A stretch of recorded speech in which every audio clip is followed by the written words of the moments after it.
almost had it. You gotta be quicker than that. And the winner is @blue_palold.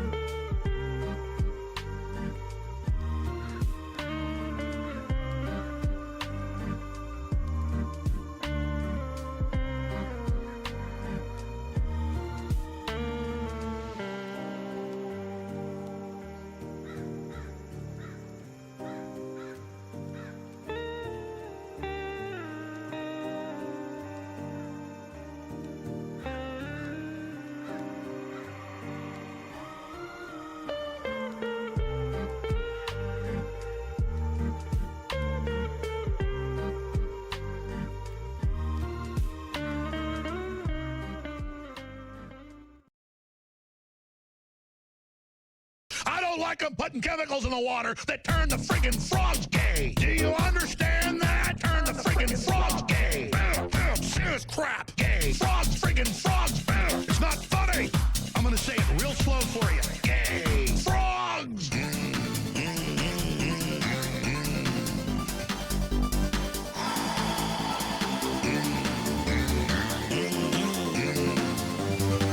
Won't you fight for your life?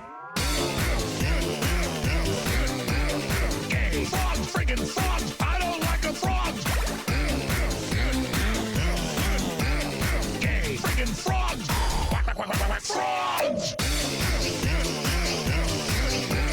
Friggin' frog crap. Won't you fight the frogs? It's not funny. I'm gonna say it real slow for you.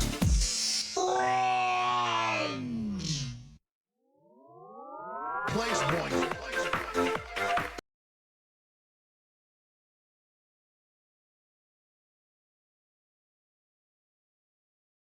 Hello, hello, hi everybody. Welcome to the stream. It's me, Charlie. Oh, I'm really blue. I didn't realize that's what I stopped on. I did see like my... Yeah, this kind of like started to glow for like a hot minute there. It was like right around... Yeah, right around there. It's like fluorescent. So is my hair. My hair is glowing. Sick. Oh, blue light. Blue light, that's what I'm thinking.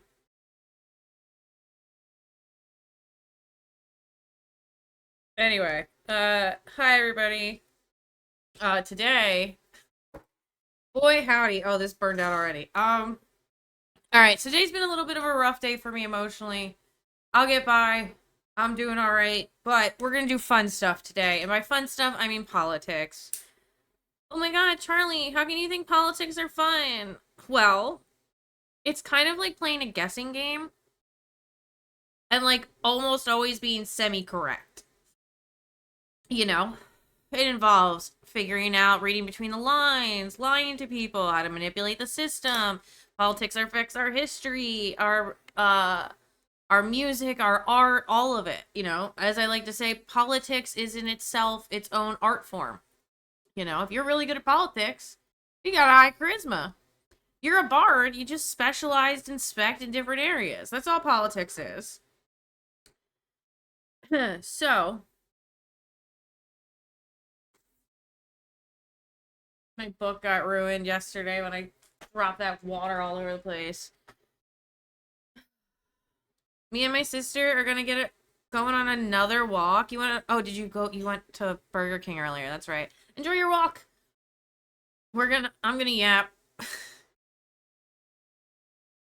And fish. Fishing by myself. Alright. Where do I even want to start? RFK, he's got a brainworm. He's... Well, we walked to the local family Dollet? We're going to Save a Lot now. Nice.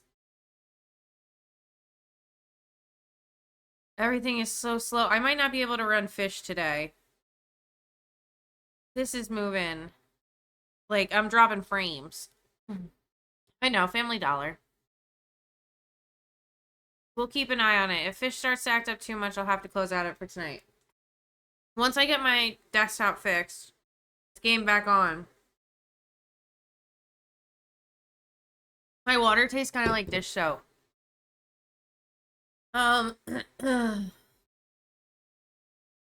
Oh, I went to my local dispensary today, and obviously, and there was this really cute girl. I shouldn't say girl. I didn't know their pronouns. I apologize. There was this really cute person behind the register, and what I really liked is that she looked kind of young. She had to probably be at least 21 to work there, or 18. We also found a box of free books that had my mother's name on it. That's weird. Where'd you find it? Hopefully in your house. But what I liked most is that, like, she seems so young, but she seems so comfortable with herself, and, like, it makes me so happy. I struggled for so long, and it wasn't until even recently, and I still do it sometimes, where I'm like, do I look stupid? Is this dumb? I should stop. And I really start doubting myself, or like, oh, I shouldn't style my hair this way because people won't like it.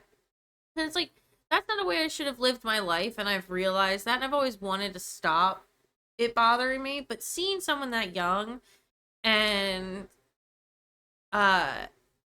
dressing how they felt comfortable made me really happy. It made me, the kids are all right sometimes. At the library, like, did your mom donate some books? Or did your mom donate a bunch of books with a box with her name? And I don't know. A library makes more sense than, like, on the side of the road. That would have been creepy.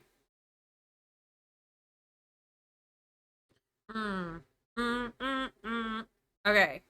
So, RFK Jr., in case you didn't know,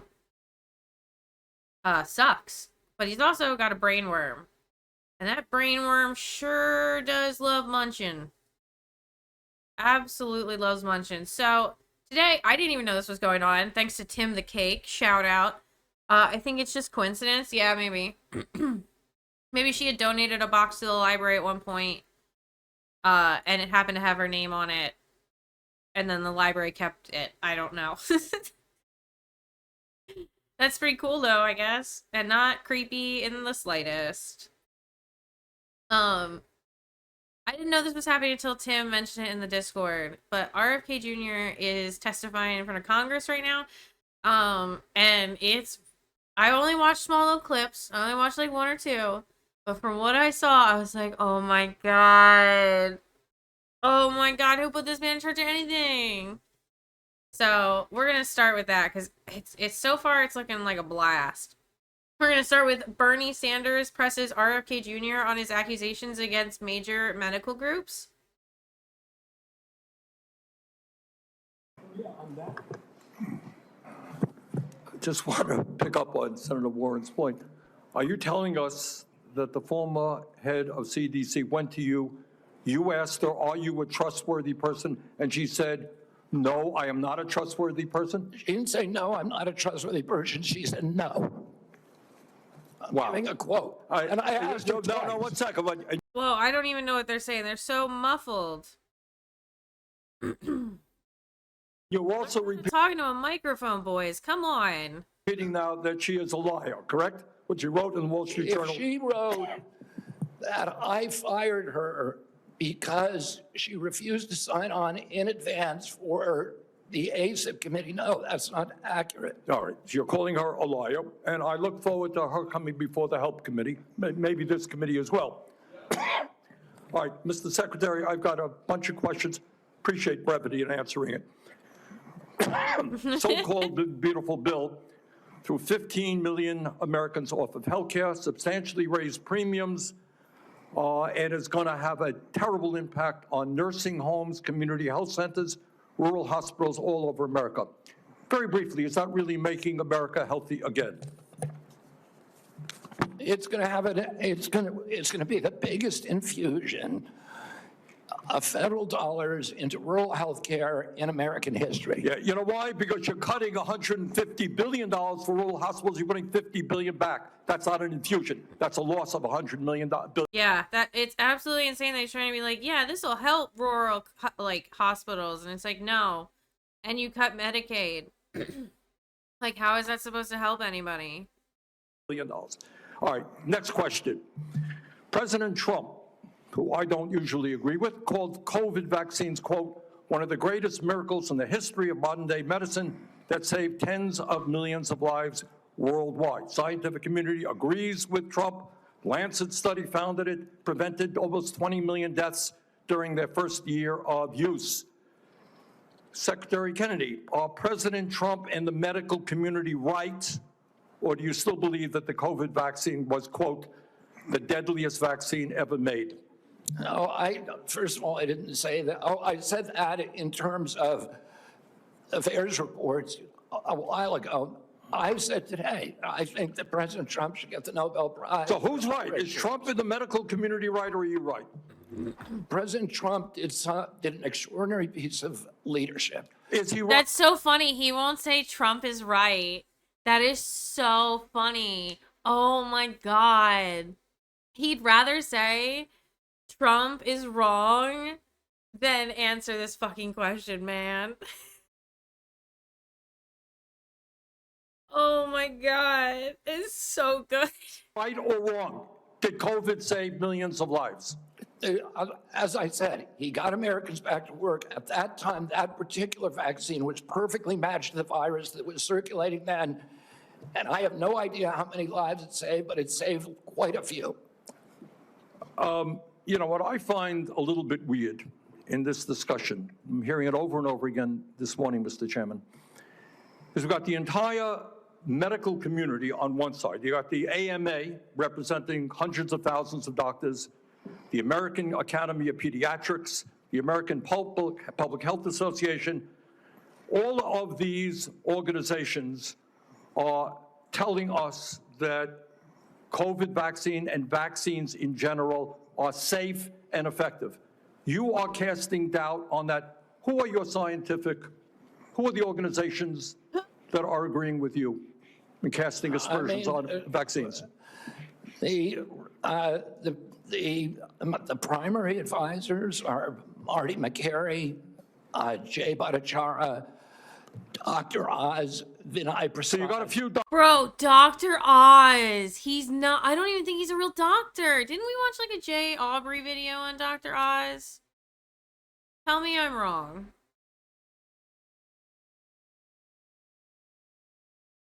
Aubrey. Okay. Yep.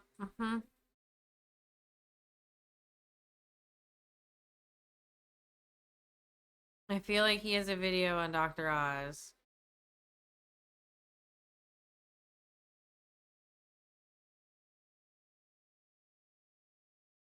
He has a video on RFK Jr. Maybe we should watch that today.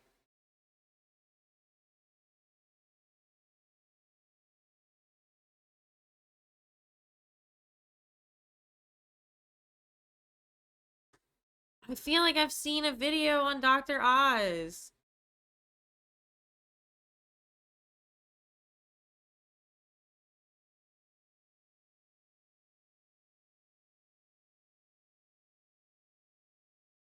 Okay, I lied.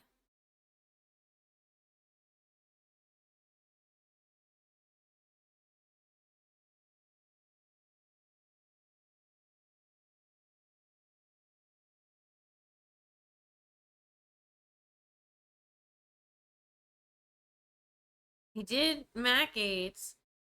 He did Vince McMahon. He did Elon Musk. He did Jeffrey Epstein. Alright, well, I'm gonna queue this up for later.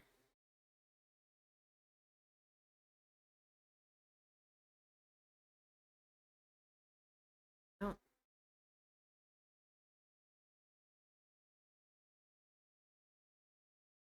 Doctors who agree with you, and I'm giving you the Not a name. few doctors. What you're talking about, there's a big difference, Senator, between established science and the scientific establishment, which has been co-opted by the pharmaceutical Oh, hold on. So you're telling the American people that the American Medical Association, representing hundreds of thousands of people, have been co-opted and that they should not trust their doctors. And I'm the telling American you, Academy of Pediatrics, and by the way, just for the record, every single Republican, I don't mean to be political here, Mr. Chairman, has received PAC money from the pharmaceutical industry. Are they all corrupt as well? And I'm telling you, the American Heart Association has been co-opted by the food Everybody industry. but you, Senator. But you know what? When you ran for president, you know, we have a corrupt campaign finance system. Maybe you will agree with me on that. Okay, you were already president, you got $1.5 billion behind it. You received $300,000 from people, not from the industry, people in it, as I did, from individuals. You corrupt. President Trump got Bernie is absolutely cooking him. Oh my goodness. But $3 Bernie, please move back from the mic or something. It sounds like this. It's too close. million. Every Republican got corporate PAC money for the That is somebody pharmaceutical needs to fix industry. the mics. Democrats as well. Everybody is corrupt, but you?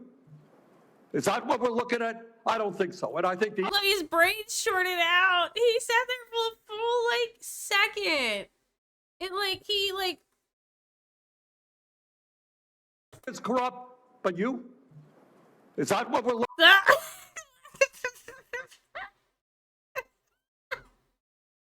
Wait, I gotta snag this.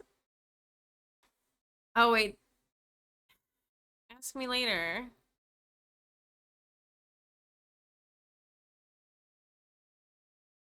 Alright, I gotta open up MS Paint. This laptop doesn't have the screenshot that saves right to a folder thing. Hold on. Where's Paint? Not Paint 3D, regular Paint. Don't do this to me. There we go.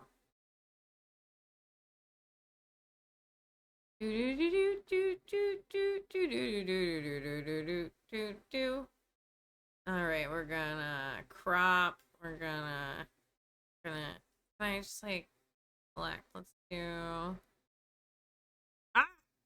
Control Z.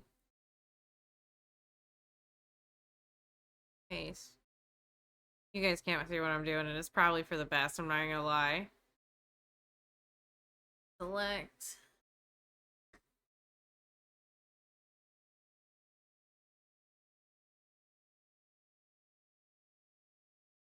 Go from... No? Okay, I gotta click out of this. There we go. Okay, now I can do it. Whee! Oh, I need to move these out of the way. Oh, well.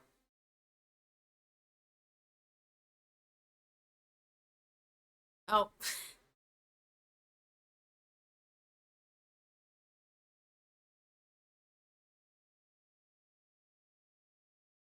Control C.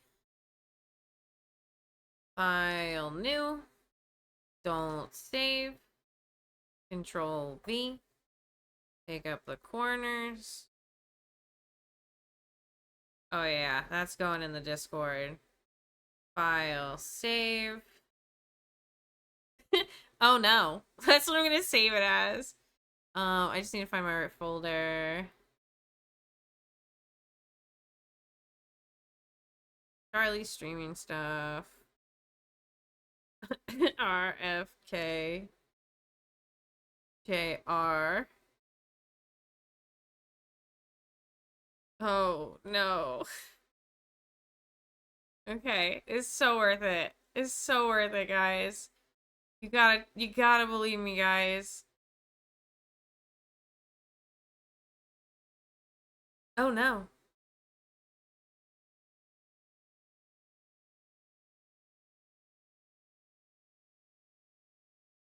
Here. Roll. I'm gonna post it in politics. Are we winning yet? Because I'm tired of winning. Labor market growth slows dramatically in August, with U.S. adding just 54,000 jobs. Yeah, there's more unemployed people than there are employed people.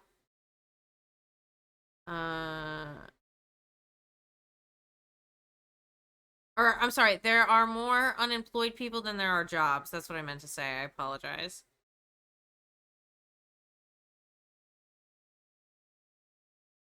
Charlie streaming. RFK Jr. Oh no.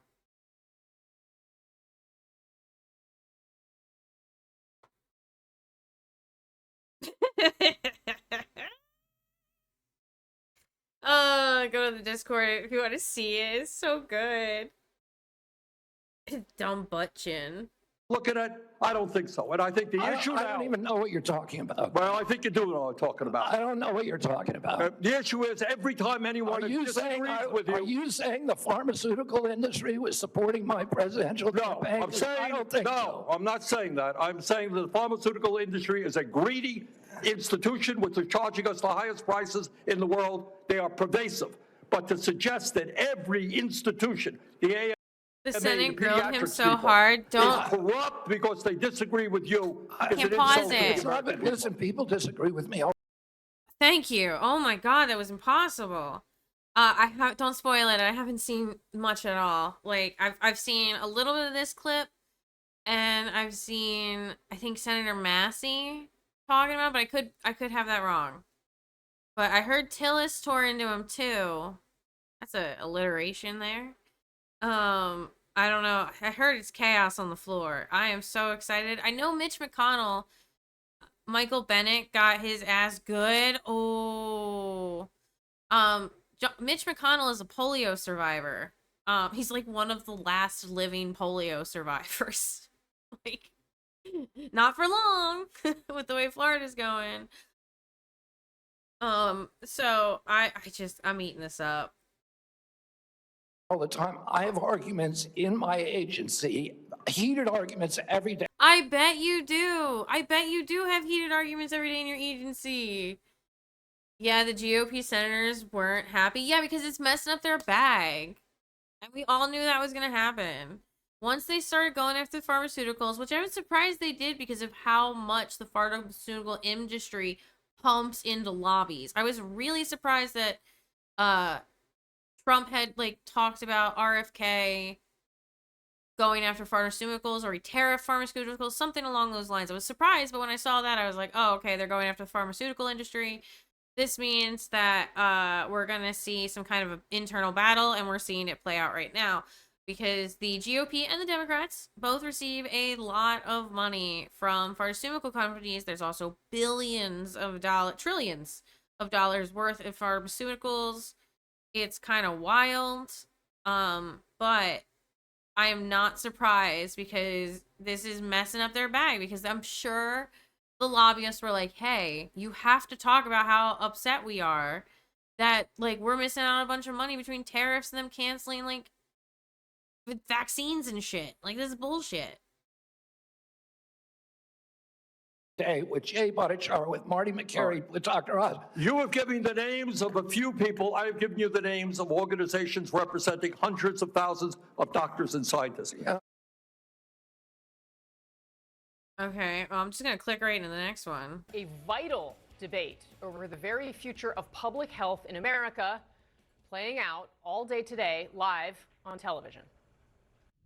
After firing the entire... You're evading the question. You're interrupting me, and sir, you're a charlatan. That's what you are. You're making things up to scare people, and it's a lie. So let me ask you, when were you lying, sir? I don't even know what you're talking about. You're talking gibberish. You are a hazard to the health of the American people. Can I respond to that, Senator? No, I claim back my time.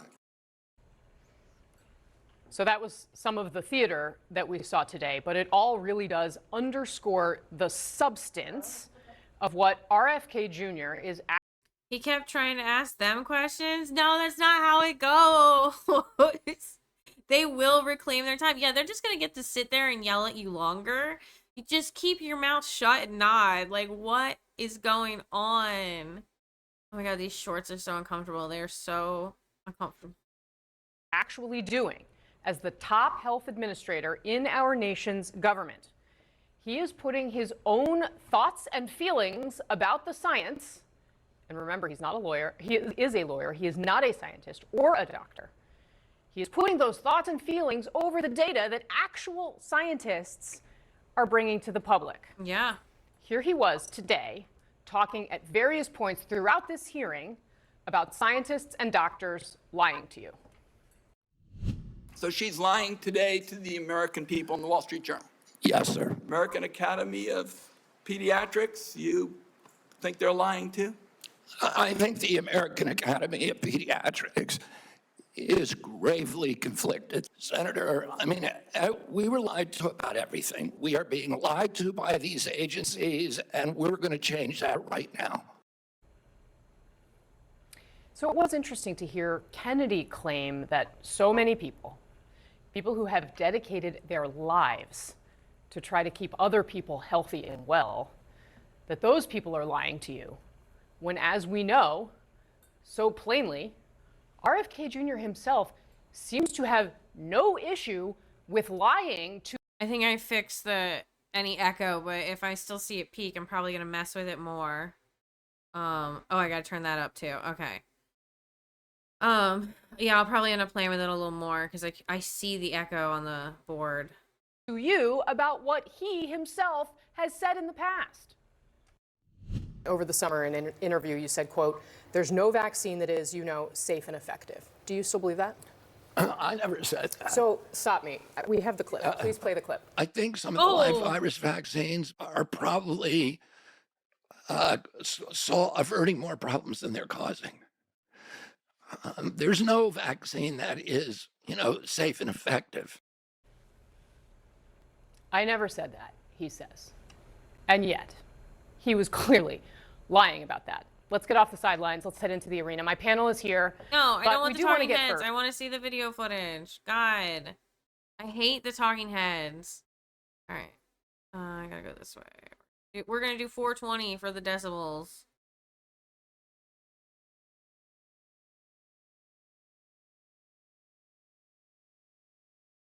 Yo, I gotta get out of these shorts, man. You said, who was it? I just got to go to the dispensary today. Eagles green sale, baby. Oh, because today's the first day of the NFL, right? Congratulations. That's awesome. I went to the dispensary too today. Hold on, I gotta adjust myself.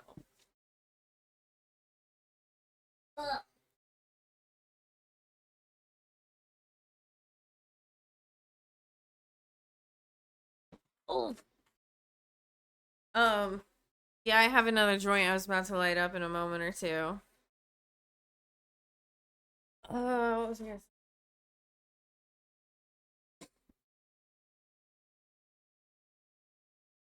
Is today like the first? Oh, you know what? I saw somebody in an Eagles shirt today too at the dispensary. I should have realized. I feel so silly.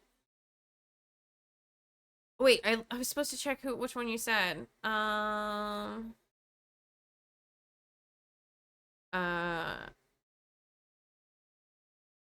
Michael Bennett got his ass good. Okay, Michael just texted you. Wait.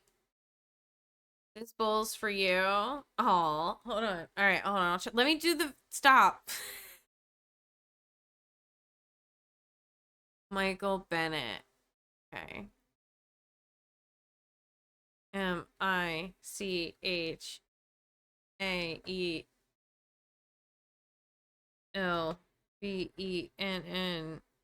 Yeah, there we go. I knew we'd get there.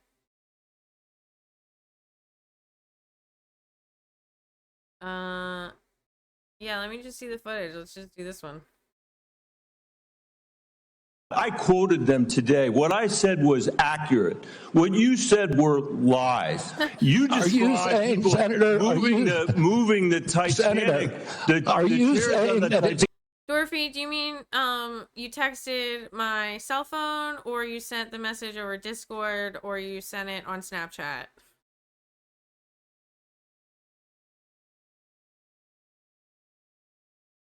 Sal, I don't have that phone number anymore, dude. Hello, by our ADHD powers combined. Yo, the person who has my old phone number must get the best text messages, because I had that phone number for a good, I don't know, 15 years. And there are probably so many texts and phone calls that they've been getting, like, yo, like, and they're probably getting 2 different names too. That's so funny. I know they get all my security texts sometimes. Oh my god, they must wonder about the life that phone number led before them. I hope it's an old lady. It's like, these damn kids keep texting me pictures of their weed and showing me pictures of their cats at 3 a.m. What were we doing? This is only a minute long. I feel like his clip should be a little longer. I quoted them today. What I said was accurate. What you said were lies. You described people moving the Titanic.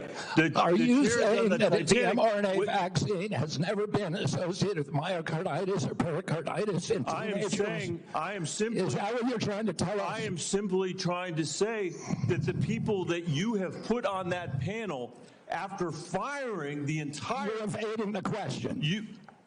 No, I'm asking the questions here, You're Mr. evading Kennedy. that question. I'm asking the questions, Mr. Kennedy. You a question. I'm asking That the questions. guy! Oh my god, that guy in the corner who just chuckled a little bit. Oh my god, he's my favorite.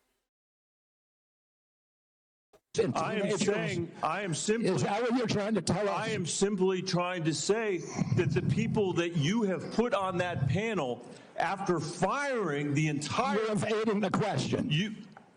No, I'm asking the questions. Oh, you can't see his face. Hold on. I'm asking you can't see the face. The chat's in the way. Hold on. Shit. Yeah, his voice being so loud. Well, no one can understand him when he talks anyway, because he talks like someone's like flicking his Adam's apple back and forth together. He's already kind of like grunty in the way he talks. And he's like, oh, and it's the worst. I'm so sorry for anybody who had to like just listen to that. It's the worst. But this guy, I like this guy. You have put on that panel after firing the entire... You're evading the question. No, I'm asking the questions here, You're Mr. evading Kennedy. that question. I'm asking the questions, I Mr. asked you a Kennedy. question. I'm asking the questions for Mr. Kennedy on behalf... It's so good. Oh my god. Hold on. I gotta fuck with the properties a little more. That's the wrong one. Okay, fishing did open up good. Filters. Gain. Okay, I think gain's gonna be way higher. Okay. Probably stand it. Okay, I'm like way down there. All right. Oh, yeah. Okay. I think noise gate. Let's do the open threshold.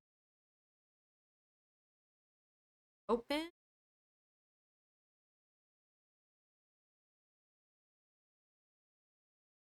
Ooh. Ooh. Okay, I think I got it. It's just gotta talk at a normal volume all the time.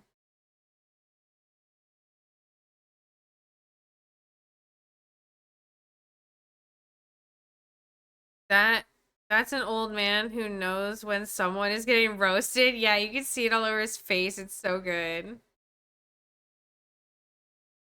Of parents and schools and teachers all over the United States of America who deserve so much better than your leadership. That's what this conversation is about, Mr. Chairman. Senator, they deserve the truth, and that's what we're going to give them for the first time in the history of that agency. He's so mad. He's so mad. Most Americans are going to be able to get it from their pharmacy for free. Most Americans will be able to get it from their pharmacy for free. The question is, everyone who wants it, that was your promise. No, I didn't. I never promised that I was going to recommend products with which they're... BatBlue_pal would like you to drink something. Thank you.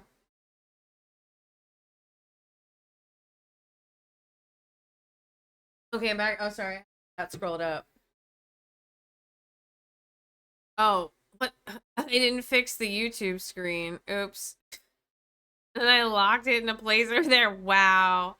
I haven't even hit a second joint yet. What am I doing?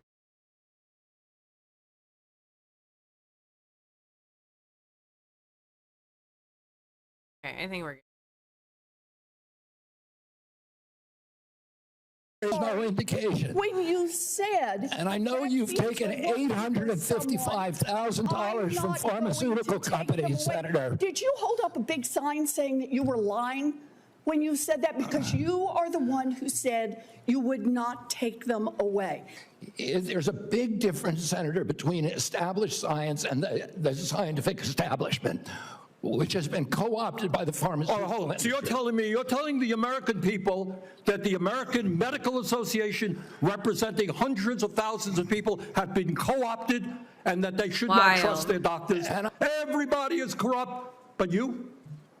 Is that what we're looking at? I don't think so. And I think the issue now... I don't even know what you're talking about. Let's do your Well, I best think one. you do know what I'm talking about. I don't know what you're talking about. Maybe President Trump should have asked you, They didn't have the clip of him going, huh, where he like froze up for like a solid minute. are you a trustworthy person? And we should have waited for an answer then. Let's move on. I don't even know what you're talking about. You're talking gibberish. Mr. Secretary, let me speak slowly and clearly so that you can understand me through my New Mexico accent. And then give me a chance to Does answer. this help? Can you understand me? You've been over HHS for 7 months now. Have you ever been briefed It's Bernie the Wizard Sanders. That's my nickname for him because he looks like an old wizard to me. He does. He gives off like old wizard vibes. by CDC's career immunization officials to discuss your concerns? And by the way, every member of this panel has criticized President Trump and demonized him. Have you ever Are been you briefed? complicit in the assassination attempts on President Trump? Sir, I'm asking the questions. You are the witness. Most Americans will be able to get it from their pharmacy free. The question is everyone who wants. Oh, jeez. Sorry.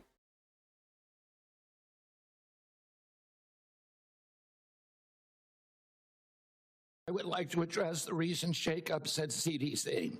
These changes were absolutely necessary adjustments to restore the agency to its role as the world's gold standard public health agency with the central mission of protecting Americans from infectious disease. CDC failed that responsibility. I'm sorry. This dude should not be leading anything. I don't know how anybody was like, yeah, he's great. Listen to his voice. Miserably during COVID, when its disastrous and nonsensical policies destroyed small businesses, violated civil liberties, closed our schools, caused generational damage in doing so, massed infants with no science, and heightened economic inequality. And yet all those oppressive and unscientific Because he definitely sounds healthy. Yeah, totally. interventions failed to do anything about the disease itself. Do you believe COVID-19 was politicized? Yeah, the whole process was politicized. Senator, I mean, we were lied to about everything. We were lied to about natural immunity. We were lied to about, we were told again and again the vaccines would prevent Okay, but who was in office when the vaccines were given out? Who was in office when the vaccines were given out? Because last I remember, COVID happened 2019 into 2020. Not after the election of 2020. The vaccines were already starting to come out. Unless I'm wrong on that, please correct me if I am. I thought it was like sometime around I don't know, May? Maybe April? When they started giving the vaccines out to people and you had to sign up online and get in a queue and go to a major inoculation site. Am I wrong? Mission, they'd prevent infection. It wasn't true. They knew it from the start. It wasn't true because that's what the animal studies and the clinical trials showed. We were told that there was science behind. I got mine done at Rite Aid. I went to the one that was in the Atlantic City casinos. Cloth masks.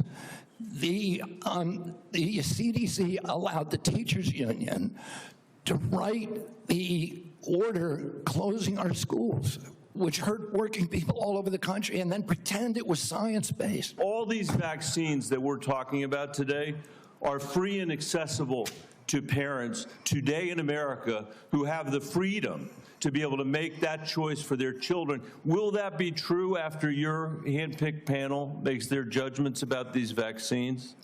I think that parents should be free to... I know you said that before. I do too. To make their own choices. So will they be just as free after these? I assume they will be. I will hold you to that, Secretary. So if you're going to take away the vaccines because parents have the right to choose to vaccine themselves or vaccinate their kids, what happens to the parents that want to vaccinate their kids? Do they not get parent choice? Is that what he's trying to say? Because I feel like that's what he's trying to say. Not RFK, but I feel like Bennett. I think it feels like he's trying to say, like, listen, it's parent choice to do it and parent choice not to do it. These are the recommendations of, like, the foundations of, like, this is the science-based information. Let's follow it, you know? Kennedy. Because this is not a podcast. It is the American people's health that's on the line here. Mr. Secretary, do you agree with me that the president deserves a Nobel Prize for Operation Warp Speed? Yeah, absolutely, Senator. That was phenomenal. Let me ask you, but you just told Senator Bennett that the COVID vaccine killed more people than COVID. Wait, that was a statement. I did not say that. Okay, then let me ask, because you also were Senator, I just want to make clear, I did not say that. We'll check the record. That's a question of fact. You also said that you were also, as lead attorney for the Children's Health Defense, you engaged in multiple lawsuits attempting to restrict access to the COVID vaccine. Again, it surprises me that you think so highly of Operation Warp Speed when, as an attorney, you attempted to restrict access. I said the president also deserves a Nobel Prize, but our mRNA vaccines that we're working on, the ones that we canceled, which are for upper respiratory infections alone, You canceled $500 million of research because the mRNA technology is about continuing the research to be ready for the next flu, influenza, the next pandemic, and you have to do the research. I'm happy to have a detailed discussion with you about it. You're so wrong on your facts. You're interrupting me, and sir, you're a charlatan. That's what you are. You're the ones who conflate chronic disease with the need for vaccines. The history on vaccines is very clear. This is the 20th century. That's how many people had vaccines and had illnesses. This is the 21st century. This is the decrease, 99% down to 100%. This is what was delivered with vaccines, and you don't want to support that. Do you think the vaccine... Robert F. Kennedy doesn't want you to be able to live past 10 years old. I love that. Oh my God, this is so fucking backwards. The Republican Party wants people to have more babies, but then doesn't want to give them vaccines? Anything to prevent additional deaths? Again, I would like to see the data and talk about the data. You have had this job for 8 months, and you don't know the data about whether the vaccine saved and lives? that's the problem, is that they didn't have the data. The data by the Biden administration absolutely dismal. Trump was president when COVID happened. So who was politicizing? You're saying the Biden administration politicized all the data? Go back to what Senator Cantwell just said. Fired Dr. Go to the Trump Surgeon General. They fired Dr. Krauss. They fired all the people who questioned the orthodoxy. They fired Dr. Gruber, Dr. Krauss. So, Mr. Chairman, the Secretary of Health and Human Services doesn't know how many Americans died from COVID. Doesn't know if the vaccine helped prevent any deaths. And you are sitting as Secretary of Health and Human Services? How can you be that ignorant? There are real concerns that safe, proven vaccines like measles, like hepatitis B and others could be in jeopardy. And that would put Americans at risk and reverse decades of progress. As we've seen over the last 4 years, the previous administration 4 years, when recommendations became politicized or were swayed by bias, that the public trust can be lost. So what safeguards are in place to ensure decisions are based solely on science and not politics? And how are you going to make sure doctors and parents can count on CDC guidance? I mean, Senator, I would point this out. Right now, there's only 10% of children are complying with the CDC's recommendation on COVID boosters. Only 15% of healthcare workers. So Americans have lost faith in CDC, and we need to restore that faith. And we're going to do that by telling the truth and not through propaganda, by making them understand that everything that we say is true. You just changed the classification of the COVID vaccine. I'm not taking them away from people, Senator. It takes it away if you can't get it from your pharmacist. Well, most Americans are going to be able to get it from their pharmacy for free. Most Americans will be able to get it from their pharmacy for free. The question is, everyone who wants it, that was your promise. No, I didn't. I never promised that I was going to recommend products for which there is no indication. When you said... And I know you've taken $855,000 from pharmaceutical companies. I feel like Bernie Sanders got under his skin about the pharmaceutical company comment. That, or this was before Bernie Sanders. But something that thing's really bothering him. Did you hold up a big sign saying that you were lying when you said that? Because you are the one who said you would not take them away. There's a big difference, Senator, between established science and the scientific establishment, which has been co-opted by the pharmaceutical industry. So you're telling the American people that the American Medical Association, representing hundreds of thousands of people, have been co-opted and that they should not trust their doctors. And the American Academy of Pediatrics, and by the way, just for the record, every single Republican, I don't mean to be political here, Mr. Chairman, has received PAC money from the pharmaceutical industry. Are they all corrupt as well? And I'm telling you, the American Heart Association has been co-opted by the food industry. Everybody but you, Senator. What the Trump administration is doing right now is making it harder for people in this country to get access to mental health care. So don't talk to me about solving the mental health care. This is 8 minutes long. He got his ass handed to him. Crisis when you are making it harder. You cut Medicaid, which I is don't the think I've ever seen this many people of different walks of life go after one person in front of Congress like this. Like, what is this is crazy. It's great. Number one payer for mental health care services in this country. You decimated the agency at Health and Human Services that focuses on mental health and substance abuse. That's what states count on. They're cutting their services to schools as a result of that. Several years ago, in a bipartisan way, Congress came together and passed the Safer Communities Act, which made important investments in mental health care and did some important, though small things, to reduce access to guns. What do? You propose cutting that funding. Damn. Roasted. Absolutely roasted. All right. I have to use the bathroom already. And I want to grab a snack because I'm about to get munchy AF. When I get back, I want to watch the Dead to Bonnie. I also want to watch, so I found this new podcast called I've Had It. It's with these two really base chicks. They're fantastic, but I've never seen any of their content before. But they're going to talk about Marjorie Taylor Greene, and I wanted to see what they were going to say about it, so I definitely want to come back to that. This one. Senator White. Thank you very much, Mr. Chairman. I've made it clear I think that Secretary Kennedy is dead set on making it harder for children to get vaccines and that kids are going to die because of it. And Mr. Chairman, I'd like to put in the record today an op-ed written by Susan Monarez, who was fired by Mr. Kennedy. Without objection. So what we know, and Dr. Monarez, was approved by Republicans. She wrote an op-ed today in the Wall Street Journal, which I've just put in the record, and I quote her. She said, "I was told to pre-approve the recommendations of a vaccine advisory panel newly filled with people who have publicly expressed anti-vaccine rhetoric."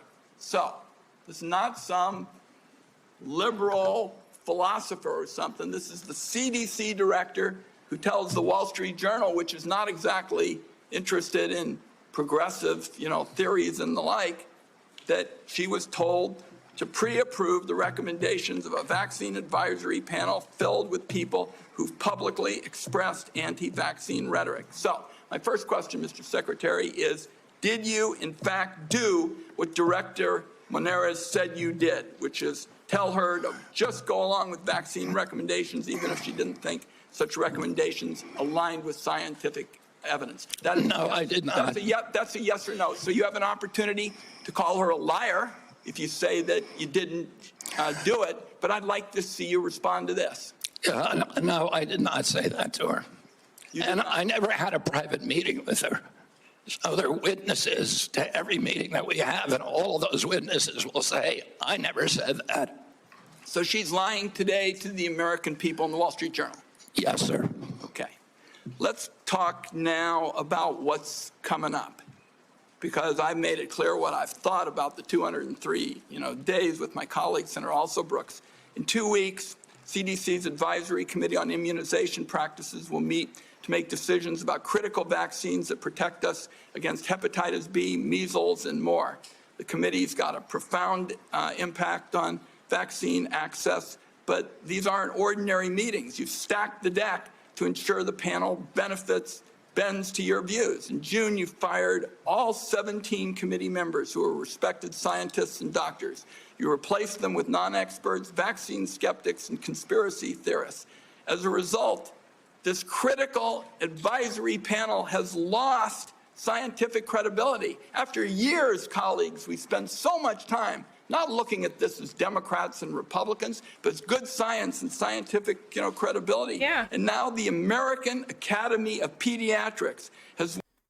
This is not very commonly known, but there is an article in the Constitution, oh no, maybe it's the Bill of Rights, in the Bill of Rights, that says that Congress shall lift up or give money to or promote some fancy word, the arts and sciences and one other thing. And it is our elected officials' duty to make sure that they adhere to the Bill of Rights, the Constitution, all of it. And I think that's something important that everybody should remember when they call their senators and congressmen. Anyway, I really have to go to the bathroom. Do I have music up? No. Why would I have that? Come here, Lo-Fi Girl Halloween. Where are you? There you are. The new season's up.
Okay, I'm back.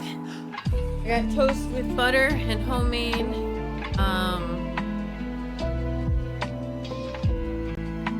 homemade Earl Grey jelly.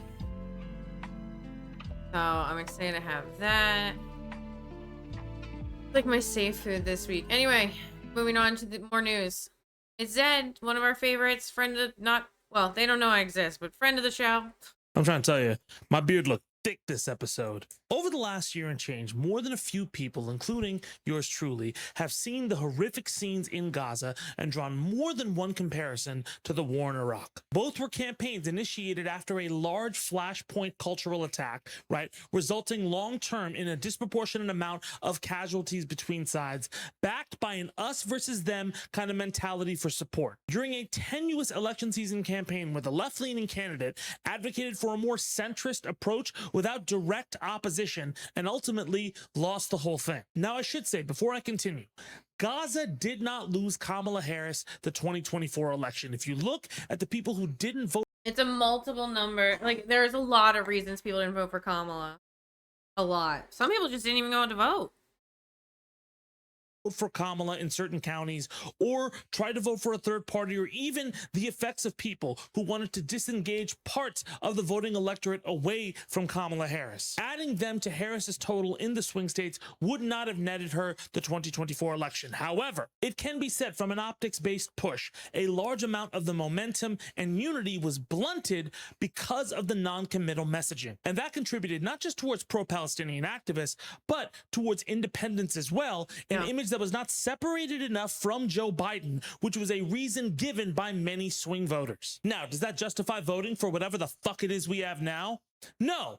Just like how watching kids getting bombed over and over again and being numb to it and conflating a politician or political parties or ruling government bodies' actions with the identity of an entire religion isn't justified. And that is not to say that Harris's words and identity didn't speak to some people, or that Harris would not have been better than Trump. Arguably, Harris would be a way better person in this position right now. But unfortunately, and because of her campaign's fault, to be honest, what happened, happened. And the Democrats, for the most part, have spent the last few months soul searching, which again is normal. Also deflecting, which is also unfortunately normal. But what's frustrating about this whole situation within the culture right now is that it's kind of happened before. And as 2025 has gone on and more information and casualties and damagingly stupid fucking excuses for the deaths of journalists and civilians have come to the forefront, just like 2005, the traditional line of thinking and messaging propaganda has begun to fail. Many people at the time like to compare the war in Iraq to Vietnam, but man, comparisons between Gaza and Iraq are so incredibly spot on that not only should we have seen this coming, but we may be able to see what comes next. So let's talk about Gaza and Iraq, the comparisons between the two, how the tides are shifting now, and what it could mean for the future for stopping this and making sure it never happens again. Also, I think my standing desk is a little too high because I have to rest my arm on it. I kind of don't want to change it because I like the framing of this. Don't hate me. Let's start with the war in Iraq. I tend to assume a lot of people already know a ton about the history of this war because I'm presumptuous and stupid. So just to head that off at the pass, I'm going to go over a small little bit of Cliff Notes so everybody's caught up on what exactly Pay attention, anyone born after the year 2000. happened. After September 11, 2001, an enormous rally around the flag effect. Never forget. Knock, knock. Chat. Chat. Chat. Chat, knock, knock.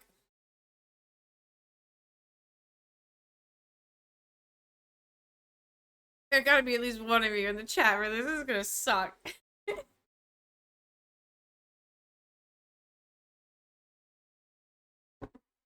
Never mind. It's gonna be so funny on YouTube because they're never gonna learn the punchline. Happened nationally that led to George W. Bush getting the highest approval rating in history, as well as declaring a global war on terror. And soon after, along with Dick Cheney, Donald Rumsfeld, Condoleezza Rice, and Colin Powell, as well as a Congress who was super in support of defending American values and democracy and fighting terror wherever it needs to be, Bush launched a retaliatory effort against Afghanistan with Operation Enduring Freedom. The U.S. ended up invading Afghanistan along with UK and a bunch of other countries in support. Now, initially, the war was actually broadly popular around the political spectrum, right? With even some left-leaning publications like The Nation and The American Prospect saying it was more justified than the Gulf War back in the 90s. However, a lot of I can verify that is correct. That was a big talking point. 100%. I'm only agreeing because I can say that I was in the Republican side of this, which was full of all these talking points. Party voters and more socialist groups said that the war would eventually lead to more civilian deaths and perpetual war. And at the time, the latter claim seemed a little bit more far-fetched because Vietnam was like such a fucking stain that was like culturally accepted at the time. Like, man, we really fucked up there.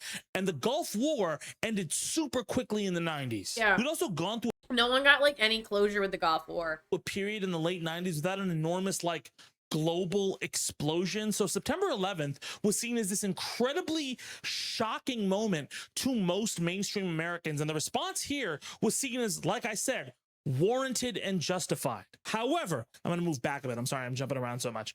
Shortly after the September 11th attacks, Rumsfeld and other members of the administration pushed to look into ties between Al-Qaeda and Iraq. Iraq was the only country to actually praise the 9/11 attacks. And originally, George W. Bush was looking for a possible state sponsor because of the sophistication of the September 11th attacks. But as they looked into the hypothetical connection between Al-Qaeda and Iraq, multiple advisors told them that there was scant, if any evidence linking Al-Qaeda to Iraq. The only slight links were ways Iraq attempted to monitor Al-Qaeda, not work with them. There was a point where Bush administration officials were handed a memo.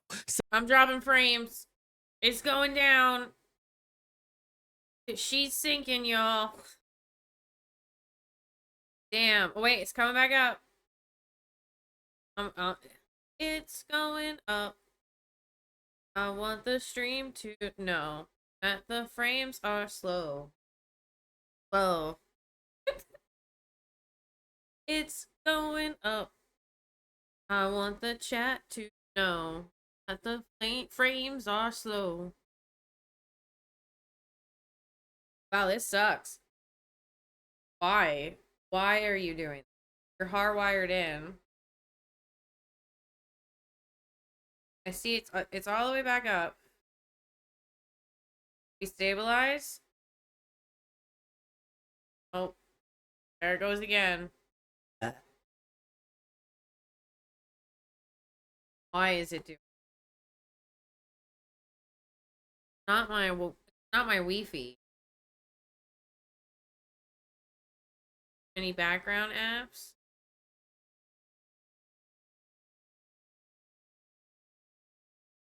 Whoa. My kbps just went from like 900 to 10,000.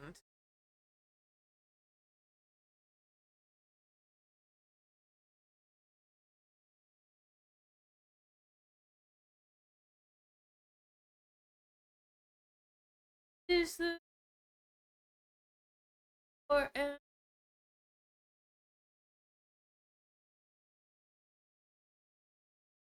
Says it's working.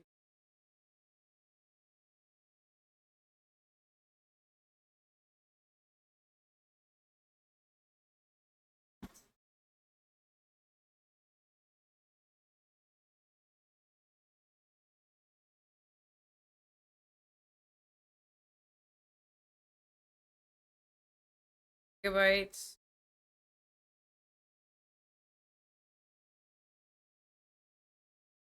Holding steady. Are we steady? Watching the drop frame.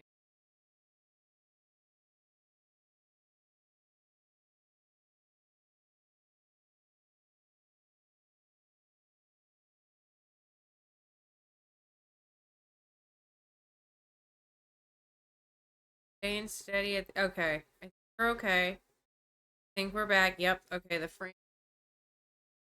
frame percentage is dropping. All right. I think we're back. Refresh. I'm gonna say refresh. Refresh. Saying that there are huge gaps of evidence in the link between al-Qaeda and Iraq. And the advisor who gave that memo over was given it back and told, please update and resubmit this. Okay, I wonder if we're fucking fishing around for something here. As the public began to gain knowledge of all of this, small signals that the administration was going to go into Iraq like a completely fucked up, fabricated and planted story in the New York Times, alarm bells slowly started to go off. Many liberal and more left-leaning commentators started to go, what the fuck are we doing? The big question about U.S. interventionism, imperialism, and even participation in nation building was now on the table. Many people feeling that Afghanistan was the culprit. Why are we even going into Iraq at all? You may notice that I'm saying Iraq and Afghanistan interchangeably with Afghanistan and Iraq. That's just because sometimes when I say Pakistan, people don't know that I'm from Pakistan. It's fucking weird. I'm brown. If you were wondering what the justification is for going into Iraq, well, it was WMDs. That's where shit started to get fucking crazy, right? An enormous push, like propagandized push towards the idea that Iraq actually had weapons of mass destruction that it planned and was capable of using on the United States just started to flood the media from the Bush administration. There was also the anthrax scare. Not too long after September 11th, 2 senators reported being sent white powder that some believed to be anthrax. That was an enormous like fear and just giant panic event. Oh my God, there was one time. States. Oh my God, one time I was in school, right? I think it was maybe like 4th or 5th grade. I think it was 4th. And all of us had like projects on like diseases, viruses, and all kinds of stuff like that. And one kid did anthrax, and he put all of his stuff in an envelope, and he left it on the desk. And he got, well, we all got sent out to outside for like hours. For like longer than a fire drill. And then eventually they like cleared the school and we got to go back in. Just wild. Average people going like, oh, we could just open up our mail and anthrax could be there. And all the fear mongering and talking points and fucking patriotic symbolism and all that culminated with an infamous hearing with Colin Powell towards the United Nations Security Council, where he alleged that the United States had dead to rights intelligence that Iraq was 100% carrying weapons of mass destruction, and that they were working directly with al-Qaeda to sponsor terrorism around the world. This was seen in the United States political world as like proof, and to Europe as a fucking lie, which it was. France even criticized the U.S. plans for the invasion of Iraq, which led to freedom fries. Yup, Team Freedom Fries right here. That's who I used to be. It was dumb. I even thought it was kind of dumb, but no. You know what? I thought I was being patriotic. It seemed silly, but I was like, yeah, this is what we need to do because we're patriots and the French lose all their wars. I was wrong about that. You guys remember Freedom Fries? The dumbest fuck branding exercise because the fries are actually from Belgium. Rest in peace to Robin Williams, who's the only reason I know that fact. However, this hearing was responsible for getting the authorized use of military force to invade Iraq. And the United States finally did so on March 20th, 2003, with the shock and awe. Eventually, 150,000 U.S. troops touched ground alongside 400,000 coalition troops from places like the UK and Poland, dubbed the Coalition of the Willing, who I guess got to keep their names on their fucking food. What a privilege. There were supposed to be 8 objectives on this whole mission, right? End Saddam Hussein's regime, find and destroy the weapons of mass destruction, eliminate and drive out any terrorist threats, find information on any other terror networks located within Iraq, find intelligence on any other weapons of mass destruction, and finally, end sanctions and deliver humanitarian aid, secure Iraq's oil fields, that seems kind of important, and help the Iraqis eventually set up their own democracy and elections. Very early on, there was very heavy bombardment. Like I said, shock and awe, followed by the troop deployment, and then Saddam. I remember watching that live. I stayed up with my dad. I distinctly remember it. I'm having flashbacks, guys. Regime ended up collapsing very, very quickly after the invasion began. However, whoopsies, no weapons. Oops,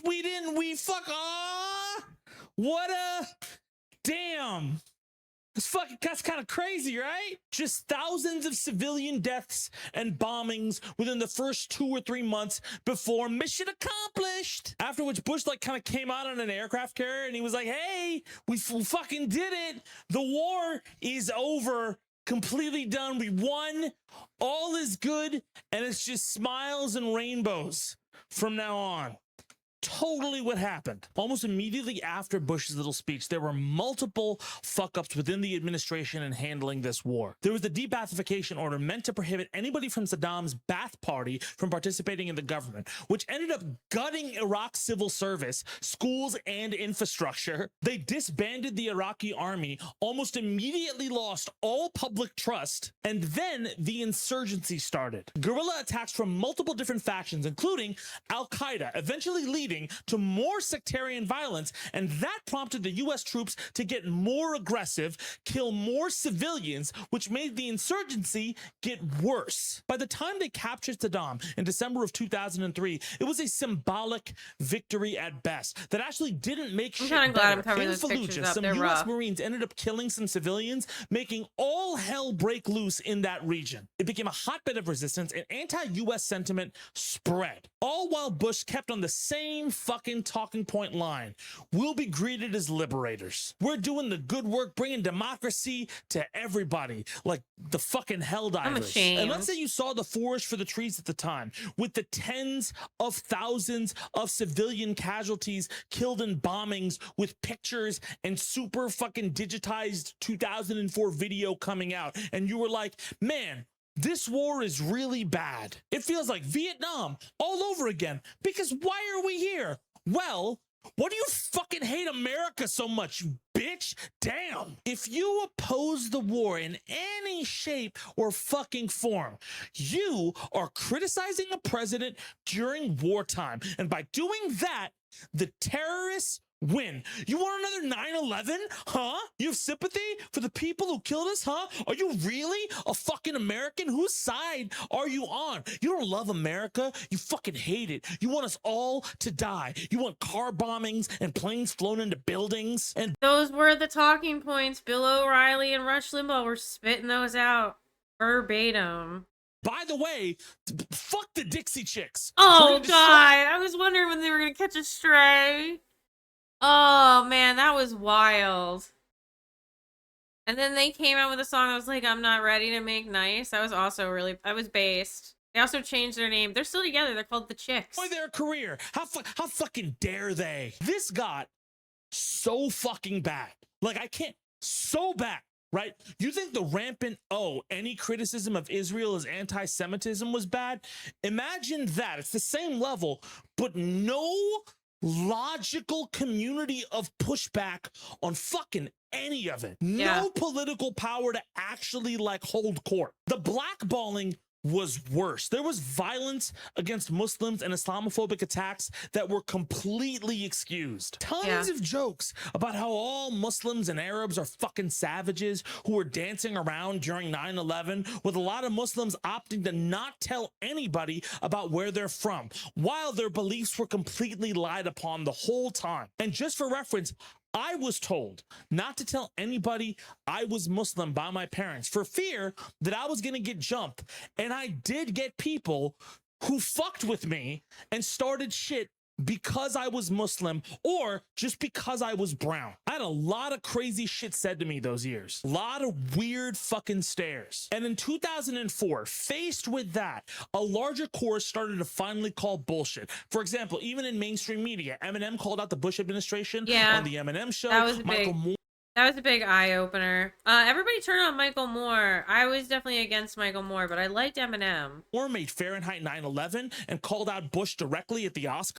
And I do appreciate Michael Moore now that I can look back on that. Sean Penn was fucking Sean Penn This is just a lot, dude. And when the news media, The Daily Show became this popular voice of dissent, while Bill O'Reilly became the biggest name in fucking everything.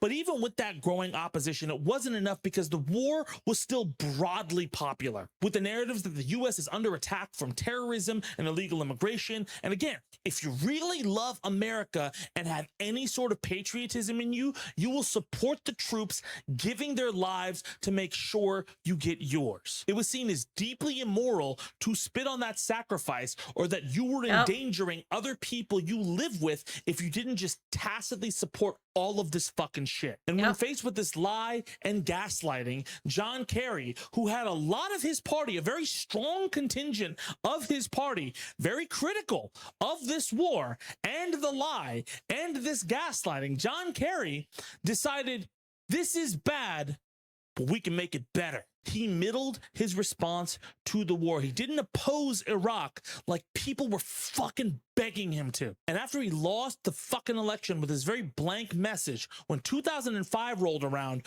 reality started to set in. U.S. troop deaths surpassed 2,000, and sectarian violence and massive... I remember that. That was big on the news. It was like, we have surpassed 2,000. You know, this is numbers compared to like Vietnam versus World War II versus World War I. So it was very, I remember seeing that on the news too. I think on Fox. I saw one of the blonde ones talking about it.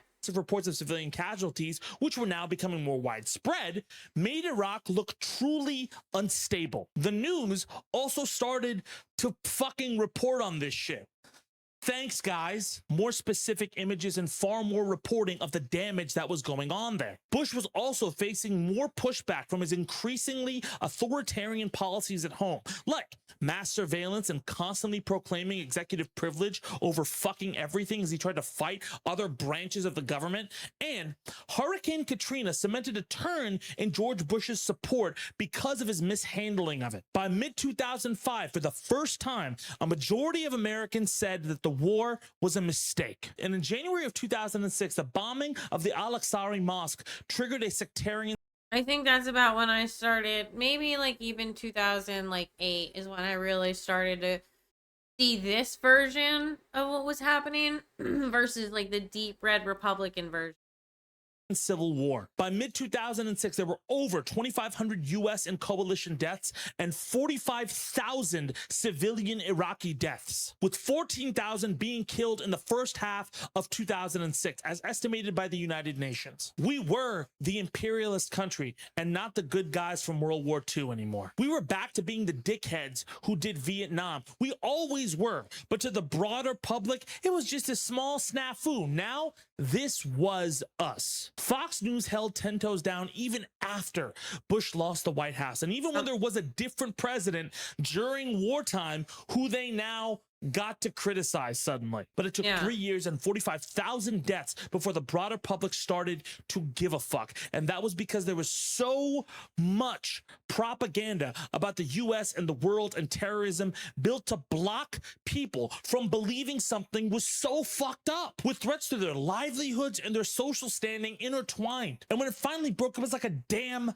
bursting, with politicians flip-flopping to, oh, no, wait. Actually, it was a bad idea completely, but it was a good idea at the time. I just, I thought I'd get votes. And Bushism lost all of its steam and credibility. So what does that have to do with Gaza, and how does it compare? Before I tell you that, I'm going to preface.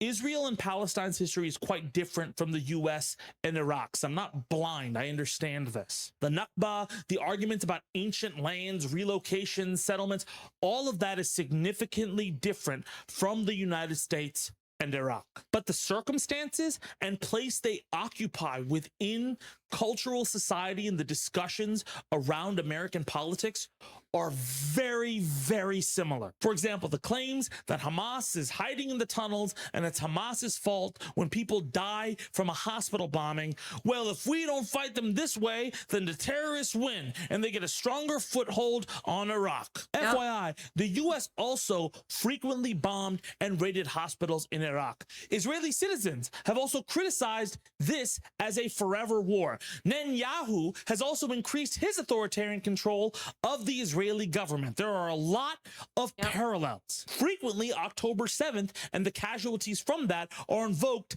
like the casualties of 9/11. Not to mention the frequent calls of anti-Semitism whenever you're criticizing specifically the bombing campaign, even more so than the us versus them thing, right? During the Iraq War, there were some on the religious right who really saw this as a huge metaphoric crusade. Like, I mean, literal crusades. The crusades kept getting brought up. Yeah, yes, I heard that so many times. Then I started to research the Crusades, and I was like, wait, they lost a bunch. I think Dante's Inferno is also coming out. But, like, I definitely learned a little bit about the Crusades, and I was like, oh my god, they just sent a bunch of people to die? For fun? During this time, fucking Frank Miller did a giant book where fake Batman kills a bunch of Muslims, who, by the way, are all clearly secretly terrorists, because that's all we are. We're all fucking sleeper agents, according to Frank there. He later apologized. I'll add in this. I went to a community college political science class because at the time I was like, well, I'm going to take this class. And I had this old ass guy who was my fucking professor. I'm not going to name him because his name is all over the internet.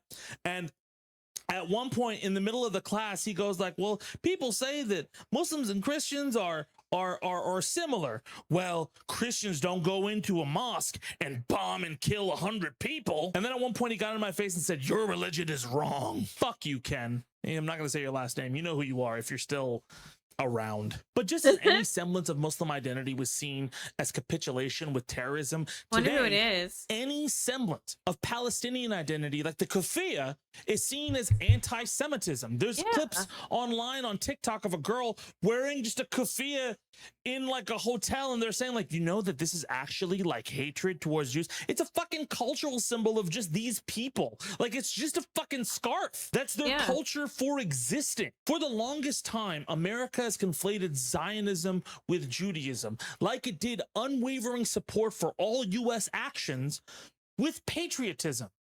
Until a little after its election. During 2024, skepticism over Israel's actions increased, with multiple people wanting a ceasefire. This was actually a big deal because before that, there was just a ton of time where Israel just had unwavering support from the broader U.S. public. And according to polling, a majority of people wanted Israel to take it easy, but still supported giving them weapons throughout 2024, even though you could see certain things bubbling up during multiple points. However, as of this year, the opinion has flipped. Now, half of U.S. voters think Israel is committing a genocide in Gaza. Also, I would like to say a lot of these numbers are from YouGov.com. If you go to YouGov.com, I'm not like sponsored. I'm just letting you know.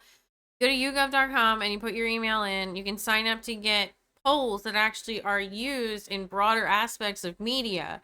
So please go to YouGov.com and make an account if you want to see these numbers change. The bigger these numbers get, the more the media will talk about them. Please let us go to YouGov.com. Not sponsored. Hashtag not ad.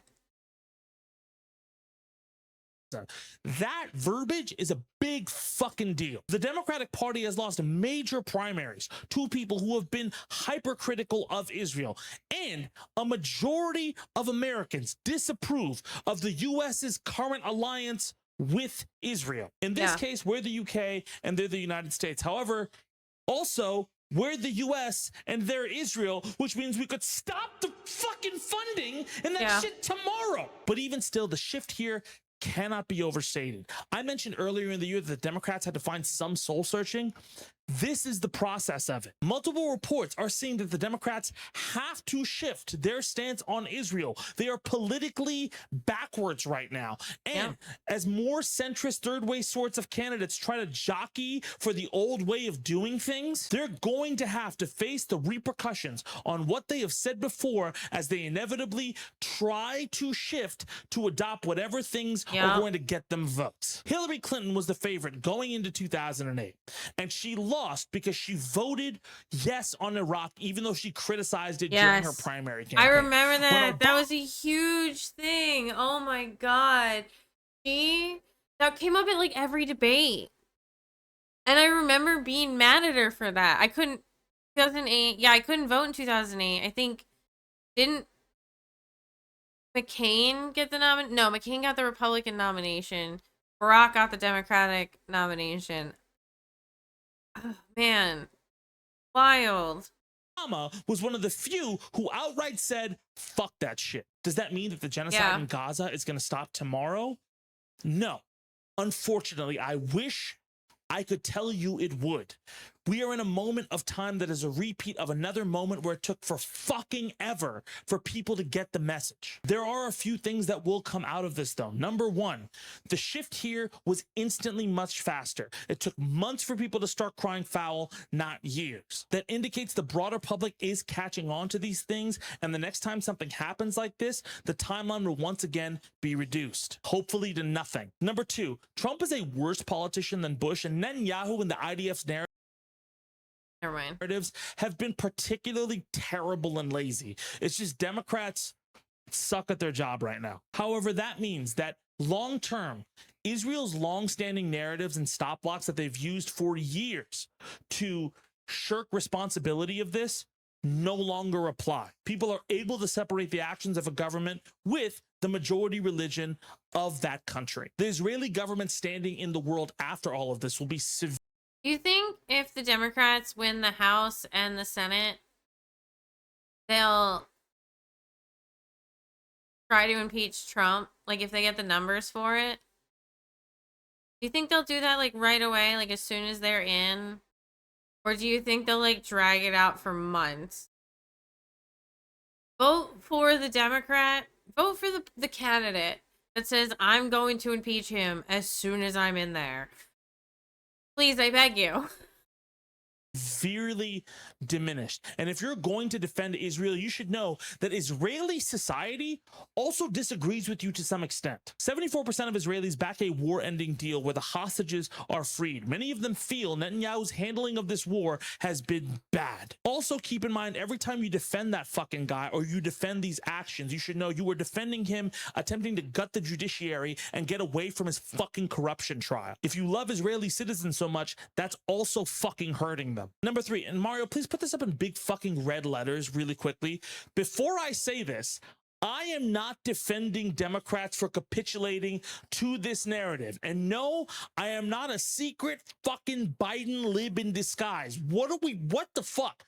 I'm not those things. Number three, Democrats will shift on this because they're selfish, all right? Yep. You keep thinking of politicians as ideological. Some of them are just actors who really want to fucking gig. So if the people who just want to keep their jobs or get more visibility see the tide in Gaza shift, they will shift with it. The reason it seems painfully slow right now is a lot of these old motherfuckers move like they do in their walkers. It was the same in 06, right? And I'm not going to personally look at politicians for moral acuity, even the ones I agree with. I take everything they say with a grain of salt. Just like the Taylor Lorenz article. No, stop. Okay, stop. God damn, guys. But when that shift or pivot happens, as obvious as the disingenuity is, I personally don't give a fuck. I want to push the fact that there needs to be a ceasefire and this shit needs to fucking end. I want to get it to where we identify genocides instantly and stop them before they even get to this point. I've said this before. This is not about electoralism or Marxist theory or fucking patriotism. This is about changing the culture around us. I don't give a fuck about all of that, right? I'm really mad when people say shit like, well, liberals will hand you a ballot. Leftists will hand you a book. What the fuck? Both of them, what the fuck does that matter? Both of those don't mean anything if you have a broken culture, right? None of that shit stops Palestinian kids from starving until you change the fact that we've been accepting bullshit narratives for so fucking long without seeing the reality in front of us. Actions speak louder than theory. That's why I admire people on TikTok who do those GoFundMes and journalists who risk their lives for all this shit. The people who will lose their career, who will risk getting bombed in a World Central Kitchen truck, all of them. Propaganda and narratives are a sickness that is widespread. We are always under them. And you think now, because you were awake to Gaza, you've seen the world as it always will be. I hate to fucking tell you, but like in 5 years, you'll probably find something you're behind the fucking curve on. Yep. And that's not to say, why are you acting so morally pure all the time? I am not saying that. I'm saying the goal of all of us should be to act like we are not immune to capitulating in a broken system we want to fix. Because the second we act like we're just fucking perfect and we're immune to it, all right? People fucking suffer. The goal is to make sure that the next time this shit happens, because it will happen again, to make sure that the narratives and the bullshit and the propaganda don't hold up. It becomes about how do people die less and how do we fix the blind spots. The shift in Gaza is thankfully real. That's great news and incredibly important for the future. I just wish it would have happened sooner. Let me know what you think in the comments. And that's our show. Thank you so much Thanks. for watching. This will probably be a long... Love it. Oh my god, so good. Love his videos. All right. Woo! You guys want to play some video games? Video games? See if I can play some.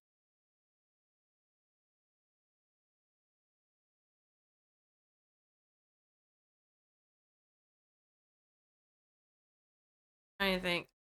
I don't want to try Fallout 70. Oh, it's just gonna ruin everything. Guess we'll do Fallout New Vegas. I'm a little too good to comment on the. I was struggle busing there.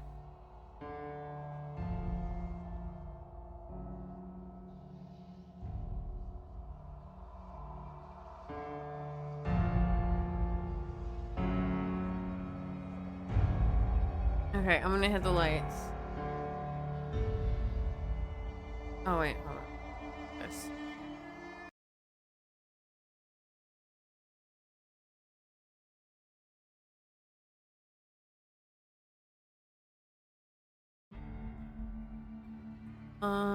Oh, I changed you to Fallout New Vegas. What the heck?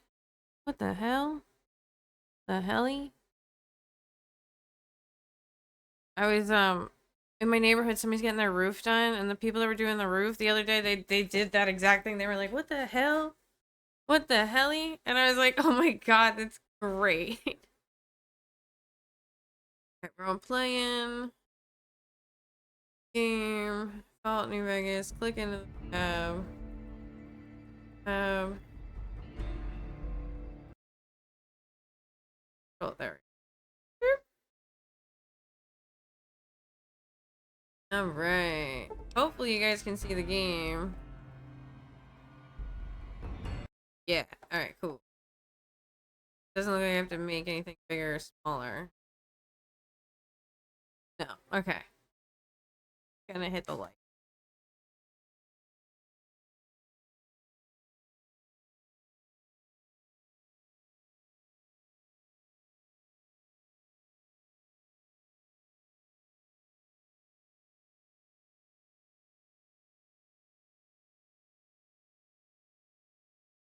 Hopefully it doesn't crash a bunch.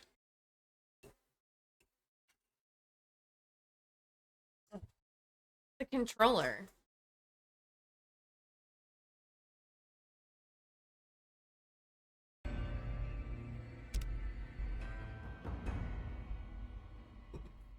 I think I just got to New Vegas. I think I'm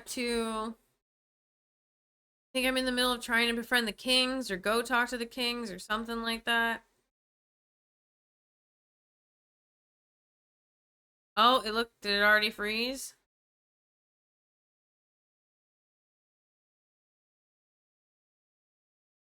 Just my desktop. This sucks.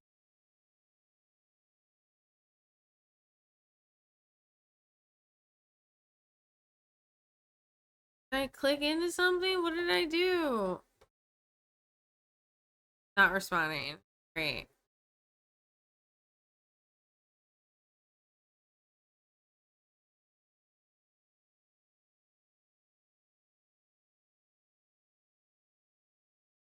That's weird. OBS is showing that it's still rotating through images.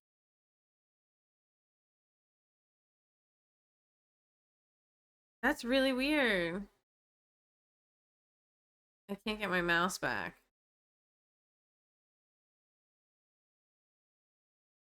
Great. How do I get close something? Is it F4?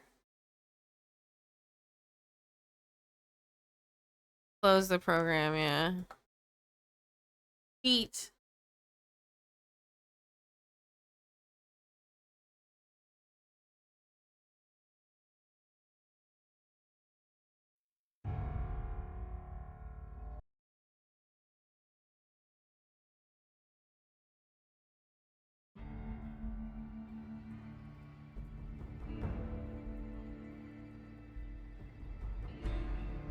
Oh.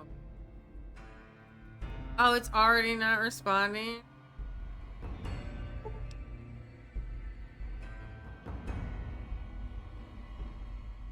Okay, never mind.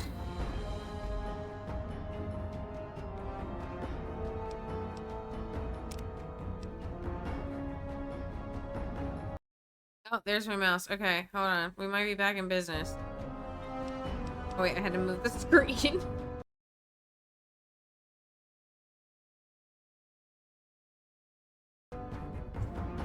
Alright.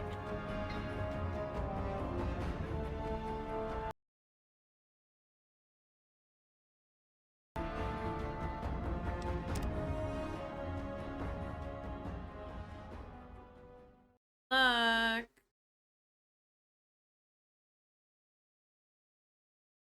Nope. Nope.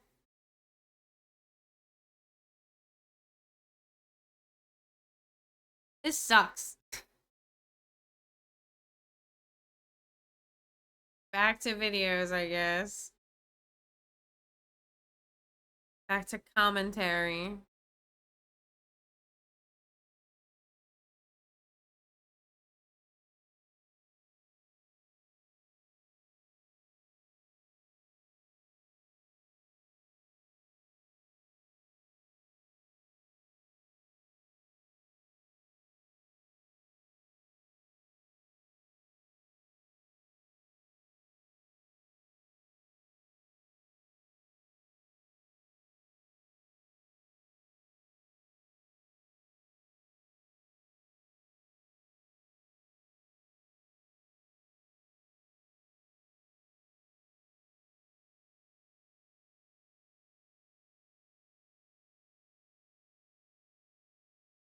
Here we go.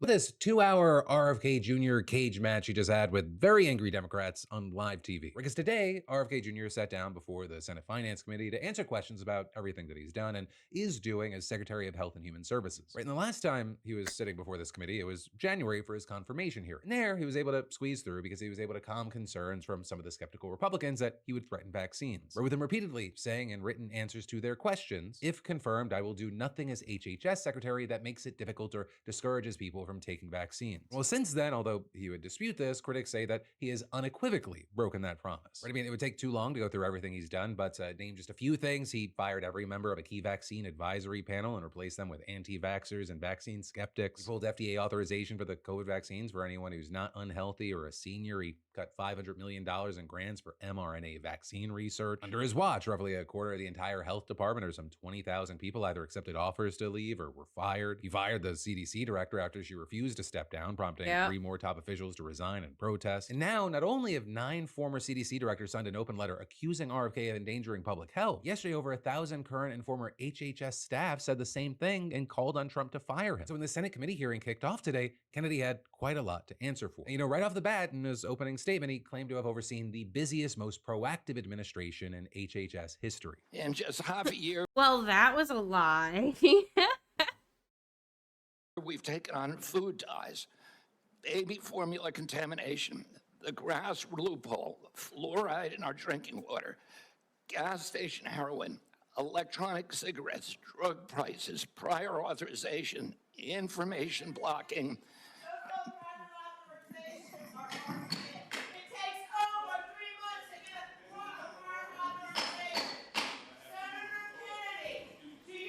The committee will come to order. Oh, shit. Right? And once the lawmakers, they took their turns, they weren't much friendlier than the protesters. Starting with Ron Wyden, who read from a Wall Street Journal op-ed written earlier that morning by the now-fired CDC director, who said, "I was told to pre-approve the recommendations of a vaccine advisory panel newly filled with people who have publicly expressed anti-vaccine rhetoric. It is imperative that the panel's recommendations aren't rubber-stamped, but instead are rigorously and scientifically reviewed before being accepted or rejected." So Wyden, he asked him about that, and whereas, usually people in these hearings, they go, "Oh, I haven't read that article, let me get back to you," RFK just straight up called her a liar on the spot. No, I did not say that to her. And I never had a private meeting with her. So there are witnesses to every meeting that we have, and all of those witnesses will say, I never said that. So she's lying today to the American people in the Wall Street Journal. Yes, sir. Then you had Wyden asking RFK about his purge of the CDC's vaccine advisory panel, known as ACIP. Senator, I didn't politicize ACIP. I depoliticized it.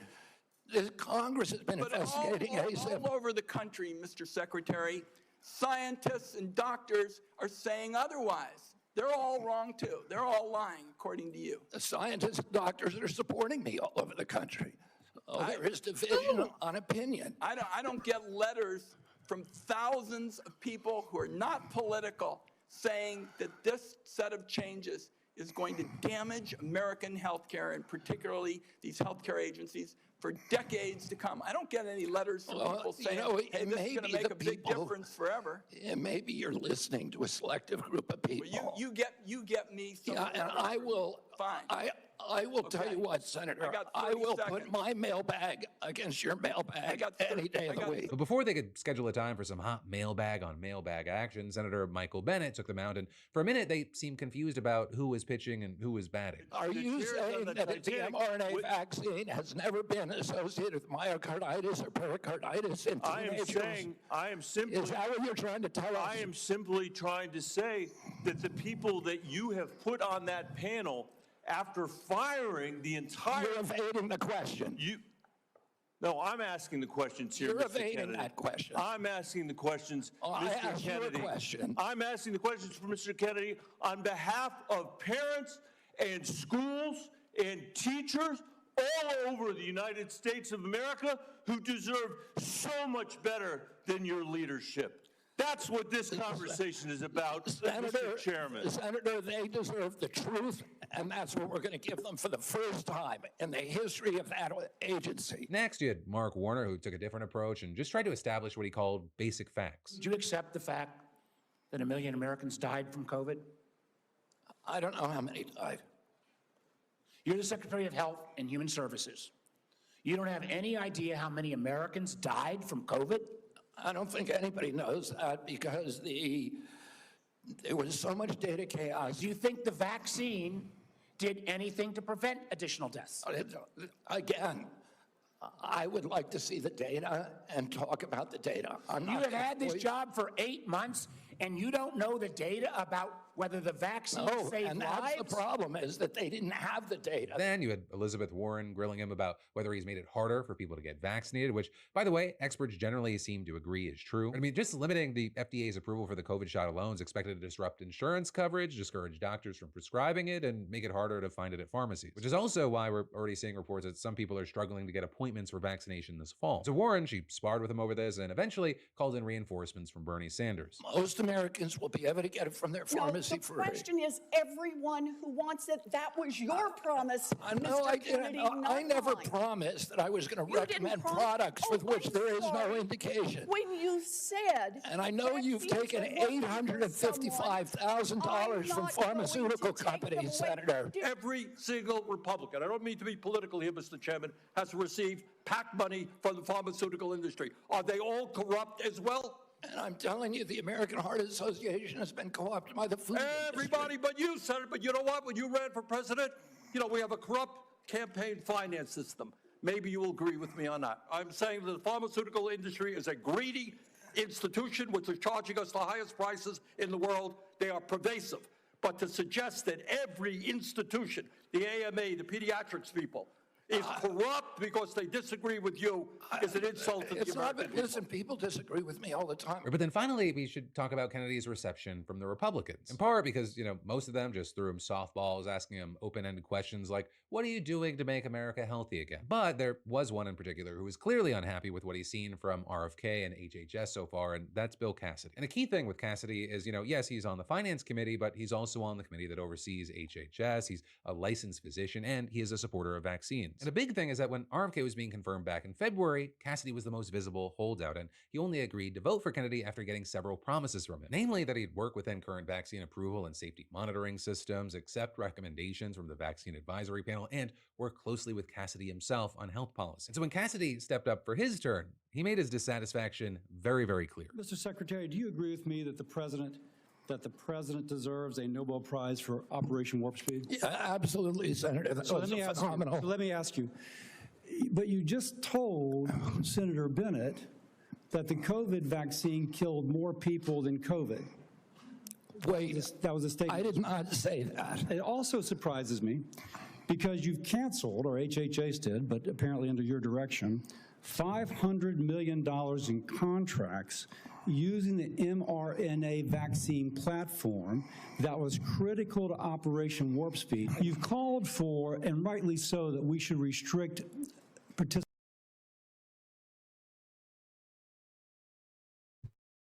Oh, okay.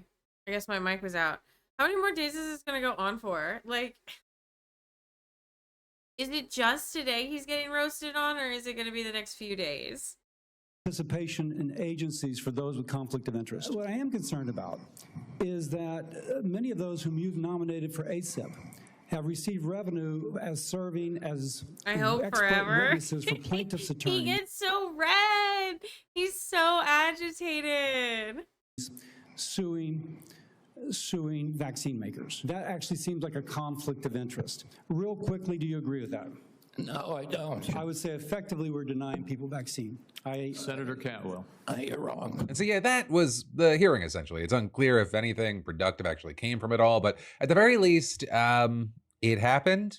All of this is, of course, RFK's department continues to systematically dismantle the public health system as we know it. And you've got the FDA announcing that it no longer considers taking multiple vaccines for respiratory viruses at the same time safe and effective. So if pharmaceutical companies want to claim that, they'll have to conduct new clinical trials proving it, even though virtually no credible expert doubts it. Now, to be clear, pharmacies can still legally give you the COVID shot and the flu shot at the same time this fall, like they always have, but the extra regulatory hurdle and climate of fear and uncertainty mean that some may be hesitant to. And you have experts saying that could push down overall vaccination rates because many people just won't stomach the inconvenience of having to schedule 2 consecutive appointments instead of 1. But also, a big thing is that with the federal government going totally rogue, states and private organizations, they've been forming their own parallel systems to keep people safe. Right, with, for example, California, Washington, and Oregon forming a West Coast Health Alliance yesterday that'll give its own vaccine recommendation. And then in the Northeast, 8 states have discussed launching a similar coalition for several months. But then also at the same time, red states are following the White House's lead with, for example, Florida announcing that it would become the first state in the nation to end all school vaccine mandates, likening them to slavery. So yeah, just a regular old day in America these days. But then in a quick 1-minute break that helps keep the show free for you, let me say, emails, notifications, random pings, I find it impossible to focus sometimes. Like your brain's just on shuffle and the world just keeps hitting refresh. But actually not, since I've been using today's sponsor, Brain.fm. I tried all the usual stuff, Spotify playlists, noise machines, but it never really worked. I'd get distracted after like 2 minutes. But Brain.fm's different. This isn't just music. They actually work with scientists to make sounds that sync with your brain so you get in the zone faster and you stay there longer. They've got modes like deep work, creative, and motivation, and a special mode for ADHD brains. I mean, it's honestly pretty clever. And for me, it's helped to start those tasks I'd normally procrastinate on and stay focused longer than before. I mean, they even won a National Science Foundation grant for improving focus, so I mean, it's legit. There's even a study in Nature showing their music boosts attention networks and helps people perform better on tasks, especially those with ADHD. Plus, they've got sleep and relaxation modes. I mean, I've been using them to actually calm my brain later in the day, which, I mean, is not an easy thing to do. And so, hey, if you want to try it, you can get 30 days free right now at brain.fm/DeFranco, or just scan the QR code. That's brain.fm/DeFranco for a full month of science-backed music that actually helps you focus. But then next up today, we've got to talk about how a dozen federal judges just issued a chilling warning. Unless the Supreme Court changes course, somebody is going to die. Right, and that is Trump is asking the Supreme Court to overturn last week's 7-4 appeals court ruling that determined he does not, in fact, have the authority to implement most of the tariffs that he's placed on foreign imports recently. Though the appeals court did give Trump some wiggle room to ask the Supreme Court to weigh in on the matter before the ruling takes effect, which is is exactly what he's doing, with both Trump and his Justice Department framing the appeals court ruling as catastrophic for the country. And you've got Solicitor General John Sauer saying in a written filing to the High Court, the stakes in this case could not be higher. The president and his cabinet officials have determined that the tariffs are promoting— Dorothy, you better be collecting these as evidence to send to Hasbro to get your money back, dude. I hope to God. peace and unprecedented economic prosperity, and that the denial of tariff authority would expose our nation to trade retaliation without effective defenses and thrust America back to the brink of economic catastrophe. With Trump then asking the Supreme Court to expedite their ruling because, quote, the financial fabric of our country is at stake. And specifically, he's requesting they take up the case by September 10th and then hear arguments in November, which really would be especially fast considering that the High Court's new term doesn't even begin until October 6th. And so, now that's a ruling we're definitely going to have to keep an eye out for, but we should also zoom out a bit and talk about how this is, it's really just another example of Trump using emergency rulings from the Supreme Court to essentially rubber stamp his agenda. And I mean, you've got lower court judges saying that by allowing Trump to do so, the Supreme Court is potentially undermining the entire judiciary system. And in fact, in an incredibly rare interview, you had a dozen federal judges, notably both Republican and Democratic appointees, sitting down with NBC, and all 12 spoke on the condition of anonymity out of concern about retaliation and threats, which of course has become a very real problem in recent years. But these judges, they all pointed to a pattern that's been emerging. They're handed a contentious case relating to the Trump administration. They painstakingly research the law to reach their rulings, and when they rule against Trump, they have to deal with the intense criticism and harsh words. And then the case is appealed to the Supreme Court, where an emergency ruling rejects the lower court judge's findings with little to no explanation. And so all of that leading to lower courts looking shoddy and biased against Trump, which opens them up to a whole new level of criticism from big names in the MAGA world, and even occasionally Trump himself. Hell, at one point, Trump even threatened the job of a judge who ruled against him in a high-profile immigration case. And you had one of the judges saying that the Supreme Court is essentially helping the Trump administration undermine the lower courts, and they're throwing judges under the bus. With another adding, it is inexcusable, they don't have our backs, and that judge also saying that major reform must happen or, quote, somebody is going to die. Right? One of the big changes that they're calling for here is for Chief Justice John Roberts to step up and do more to protect them. Or with 4 of the judges saying that Roberts as Chief Justice could push back against Team Trump's hostilities against lower courts if and when they rule against Trump's agenda. And while it's been noted that, there have been a couple of times that Roberts has verbally defended the judiciary, you had the judges arguing it's the actions that really matter. Saying that the Supreme Court's unexplained rulings in Trump's favor, they say more than any statement, right? Words are words and actions are actions. And all of this is, an important note here is that, it's not just about the Supreme Court leaning right in their rulings, right? The Supreme Court, it's leaned one direction or the other at several points in U.S. history. It is more about the role of emergency cases, right? I mean, emergency rulings, they're not a new thing. Back in 2015, a University of Chicago law school professor coined the term shadow docket for cases that are fast-tracked around the usual months-long appeal process. And before Trump, this was usually for things like death row inmates' attempts to block their execution at the 11th hour. But Trump has taken the shadow docket to explode with hot-button nationwide dispute cases, starting back in his first administration with his travel ban on people entering the United States from mostly Muslim-majority countries, which the Supreme Court at the time allowed to partially go into effect. And in his second time around, he's already asked the Supreme Court to block lower court rulings on an emergency basis 23 times. Right? And the Supreme Court has agreed 17 times, and of the remaining cases, they've only said no twice. The one is still pending, and the other 3 being resolved without decisions. And for comparison, it appears that throughout the entire 4-year Biden administration, they filed applications for emergency rulings only 19 times. And even with that, the court only gave the thumbs up 10 times. But going back to Trump, of the 17 cases that the Supreme Court okayed for his administration just this year, 5 of those reportedly offered no explanation for their ruling, and 7 of them reportedly had less than 3 pages of reasoning. Though that's also not a complaint exclusive to Trump. I mean, of the 10 wins the Supreme Court gave the Biden administration, 8 of those had no explanation. And that ends up being a problem because, as one of the 10 judges explained to NBC, the Supreme Court has a responsibility to explain their rulings in a way that the public can understand. And the lack of those explanations, it's resulted in serious problems for lower court judges who are required to follow the Supreme Court's lead. But then because of the lack of explanation, they're not sure what they're supposed to do or how to proceed in the related cases, especially in cases where the Supreme Court undermines established precedent without overturning it entirely. Right? And then there's also the unspoken message that the Supreme Court's sending by churning out emergency rulings in favor of Trump's agenda, with one of the judges telling NBC that the Supreme Court is effectively endorsing Team Trump's stance that the lower courts are biased against them, and adding, it's almost like the Supreme Court is saying it is a judicial coup. And so ultimately, that's where we are. We have this growing concern, and it remains to be seen, is this just going to continue? Is Roberts going to do anything different? I feel like it's been here for a while. we'll have to wait and see. But then, next up from that, we should talk about how Donald Trump wants to pick New York City's next mayor. And to do that, his advisors are reportedly thinking about offering current mayor Eric Adams a job in his administration, with the idea being that Adams would then drop out of the race and it would give Andrew Cuomo a better chance of defeating Zohran Mamdani. And actually, for the same reason, Trump's people are reportedly trying to find a place for Republican candidate Curtis Sliwa in the White House. And actually, you have Mamdani speaking out about this, saying, he's not worried about losing either way, but that this is about more than that. Today, we have learned what New Yorkers have long suspected, that Andrew Cuomo is Donald Trump's choice to be the next mayor of this city. We feel just as confident as we did yesterday that we will win this race in November. This is, however, about an affront to our democracy. An affront to what makes so many of us proud to be Americans. That we choose our own leaders. Not that they get to pick themselves. Not that they get to be picked by the President of the United States. That is... He is so good. His charisma is max, okay? This is charisma maxing. This is the embodiment of an orator. The skill and the eloquence in which he delivers these comments, mwah, it's wonderful. I could listen to him talk about politics and political positions anytime. Is what this news has revealed to us today. And that is what this campaign is fighting. Not simply any other candidate that will be on the ballot, but the notion that New York City is for sale. But the reason that so many New Yorkers are fed up with politics as they know it is because of news like this.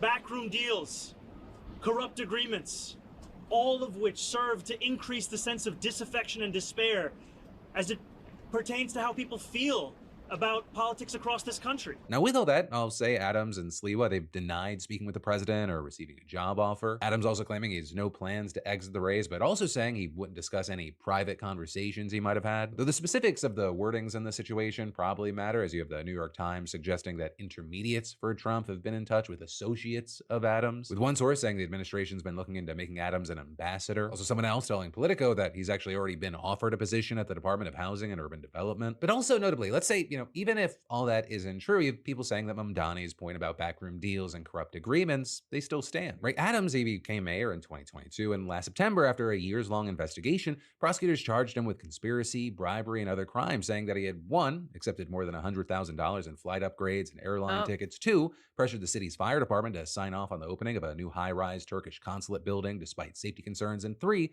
fraudulently obtained millions of dollars in public funds for his campaign. And then after that, for whatever reason, randomness, probably unrelated, you had Adams refusing to criticize Trump, telling his top aides to do the same, also changing his stance on immigration, and ultimately kind of just doing whatever he could to curry Trump's favor. And again, probably completely unrelated to the situation. When Trump got back into office, Adams's lawyers formally asked for a pardon. But then, 1 week later, Adams's lawyer getting a call from one of Trump's top political appointees at the DOJ saying he wanted to talk about potentially dismissing the case against him. And when you know it, after some back and forth, that's exactly what happened. Even had the judge who ultimately granted the motion to dismiss the charges saying it looked like the department had offered the mayor a quid pro quo, with prosecutors who had worked the case also saying the same. And notably, since switching to run as an independent, there's only been more allegations swirling around Adams. Last month, one of his former advisors was indicted on charges of corruption and bribery, and another faced similar allegations after handing a reporter a potato chip bag stuffed with cash. And then, of course, there's the Cuomo of it all. Cuomo is a former governor of New York. He's running as a third-party candidate after getting whooped by Mamdani in the Democratic primary. And, notable to the situation, he resigned as governor after facing sexual harassment allegations. He's been investigated for lying about the underreporting of nursing home deaths in the state during the pandemic, and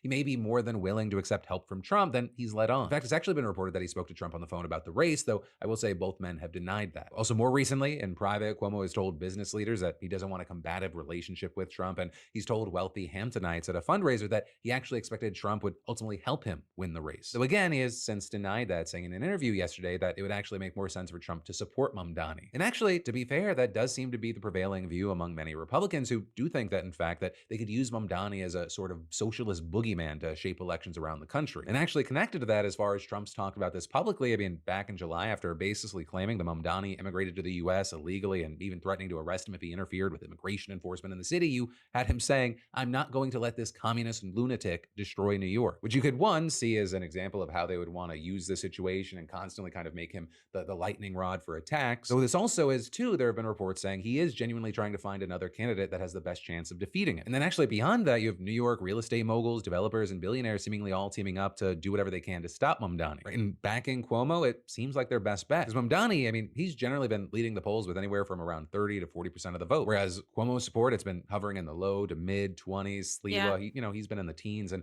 Adams has been in the single digits. But all of that is, it's also not clear that any of them dropping out would drastically change anything. And actually, if they did, they might actually not be able to remove their names from the ballot at this point in the race. But hey, for now, we're gonna have to wait to see how all this. I was talking about that earlier with Hobby. I was like, I think it might be too late in the year to take their names off the ballot. Plays out, not even just on this front, but also right on the front of if we see certain Democratic politicians, the ones who, just less than a year ago were shouting, hey, you gotta vote blue no matter who. They will endorse Mamdani, or at the very least, bring that same vote blue no matter who. Okay, Philip. Okay, based. Energy. Because otherwise, I don't know, certain people like Jeffries might seem like hypocrites, or people might tie it to them receiving APAC money. But then in a quick 1-minute break that helps keep the show free for you, let me say, without today's sponsor, Okay, I'm gonna subscribe back to Philly D. He got me with that. Dinner time would just be me in the kitchen staring at random condiments while my kids ask, is popcorn a meal, Dad? But HelloFresh, it keeps me from that level of parental failure. I love it. I think you'll love it too. And they've also just made their biggest menu upgrade yet. Right? It's bigger. The menu's doubled, 100 recipes every week. So even the pickiest person at the table can find something they'll eat. It's healthier. They sneak in 2 or more veggies per dish, plus high protein options. So I don't feel like I'm taking a nap right after dinner. It's also tastier. Steak and seafood every week, 3 times more seafood at no extra cost, and seasonal produce. I mean, snap peas to stone fruit to corn on the cob. And hey, bigger portions because little humans actually eat like linebackers when it's food that they're excited about. And hey, 9 out of 10 customers say HelloFresh is more delicious. And I just like getting a real meal on the table without having a meltdown. It's America's #1 meal kit for a reason. So hey, the best way to cook just got better, and you should go to HelloFresh.com/DeFranco10FM now, or scan the QR code to get 10 free meals and a free item for life. That's 1 per box with active subscription. Free meals applied as discount on the first box. New subscribers only. Varies by plan. That's HelloFresh.com/DeFranco10FM to get 10 free meals and a free item for life. But then, next up in the news, Donald Trump broke the law by freezing more than $2 billion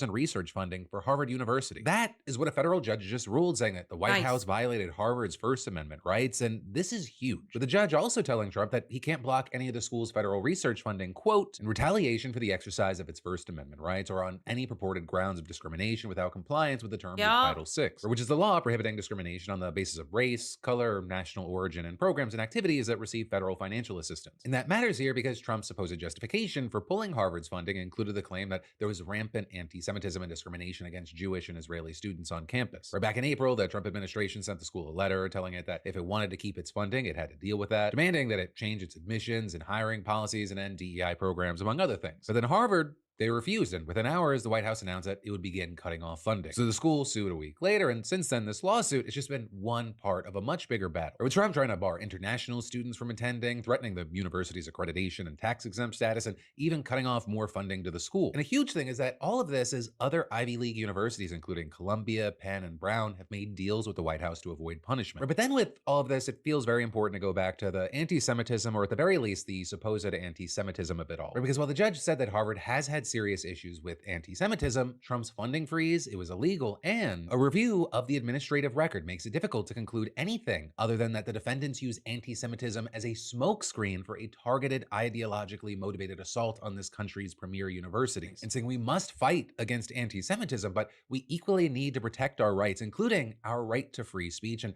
neither goal should nor needs to be sacrificed on the altar of the other. And adding, now it is the job of the courts to similarly step up, to act to safeguard academic freedom and freedom of speech as required by the Constitution, and to ensure that important research is not improperly subjected to arbitrary and procedurally infirm grant terminations, even if doing so risks the wrath of a government committed to its agenda no matter the cost. But then on the other side, the White House, as expected, not happy with the decision. They condemned it, and a spokesperson said, Harvard does not have a constitutional right to taxpayer dollars and remains ineligible for grants in the future. Right? And then adding that the government's going to appeal what they called an egregious decision. But then next up today, let's talk about Newsmax versus Fox News. Because Newsmax just filed an antitrust lawsuit against Fox News, claiming that they engaged in, quote, an exclusionary scheme to increase and maintain its dominance in the market for U.S. right-leaning pay TV news, resulting in suppression of competition in that market that harms consumers, competition, and news Newsmax. Or in other words, they're essentially arguing that Fox News has been illegally hogging the conservative news market. And as far as how, you have Newsmax claiming that Fox does this in a number of ways, including by intimidating cable, satellite, and TV providers into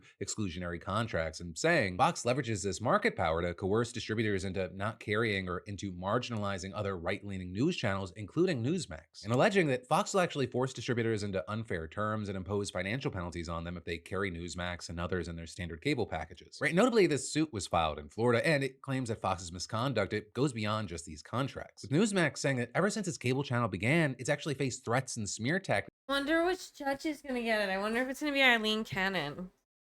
That's gonna be an interesting one to watch out for. From Fox News, including Fox hiring private detective firms to investigate Newsmax execs, and then also claiming that Fox would pressure its guests to stop appearing on Newsmax, and if those guests didn't listen, producers were told to avoid booking them altogether. And then they further alleged that when Newsmax confronted Fox regarding this anti-competitive conduct, Fox News responded, "Welcome to the big leagues." Right, with all this, I think some important context is that Fox News, I mean, they're not even the biggest right-leaning cable news channel. They are the most watched cable news channel in the country. So obviously Newsmax's ratings, they don't compare to what Fox is pulling. In the past, you've even had the New York Times calling Newsmax the David to Fox News' Goliath. Though I will say in recent years, Newsmax has seen some moments of growth, including when Tucker Carlson left Fox in 2023. I mean, that created a time slot for Newsmax to grow. And actually, according to the lawsuit, it also saw a boost during Trump versus Biden, with the lawsuit claiming that the 2020 election highlighted the consumer demand for a right-leaning pay TV news alternative to Fox's establishment platform. With them adding before and after the election, Newsmax's rating grew because it offered viewers fresh and different right-leaning news, complete with new talent and new opinions. And so then with that, you have Newsmax alleging that at that time, Fox News actively saw Newsmax as a threat, and they pointed to texts and other messages executives and talent allegedly sent one another. With some execs apparently calling Newsmax's surge troubling and saying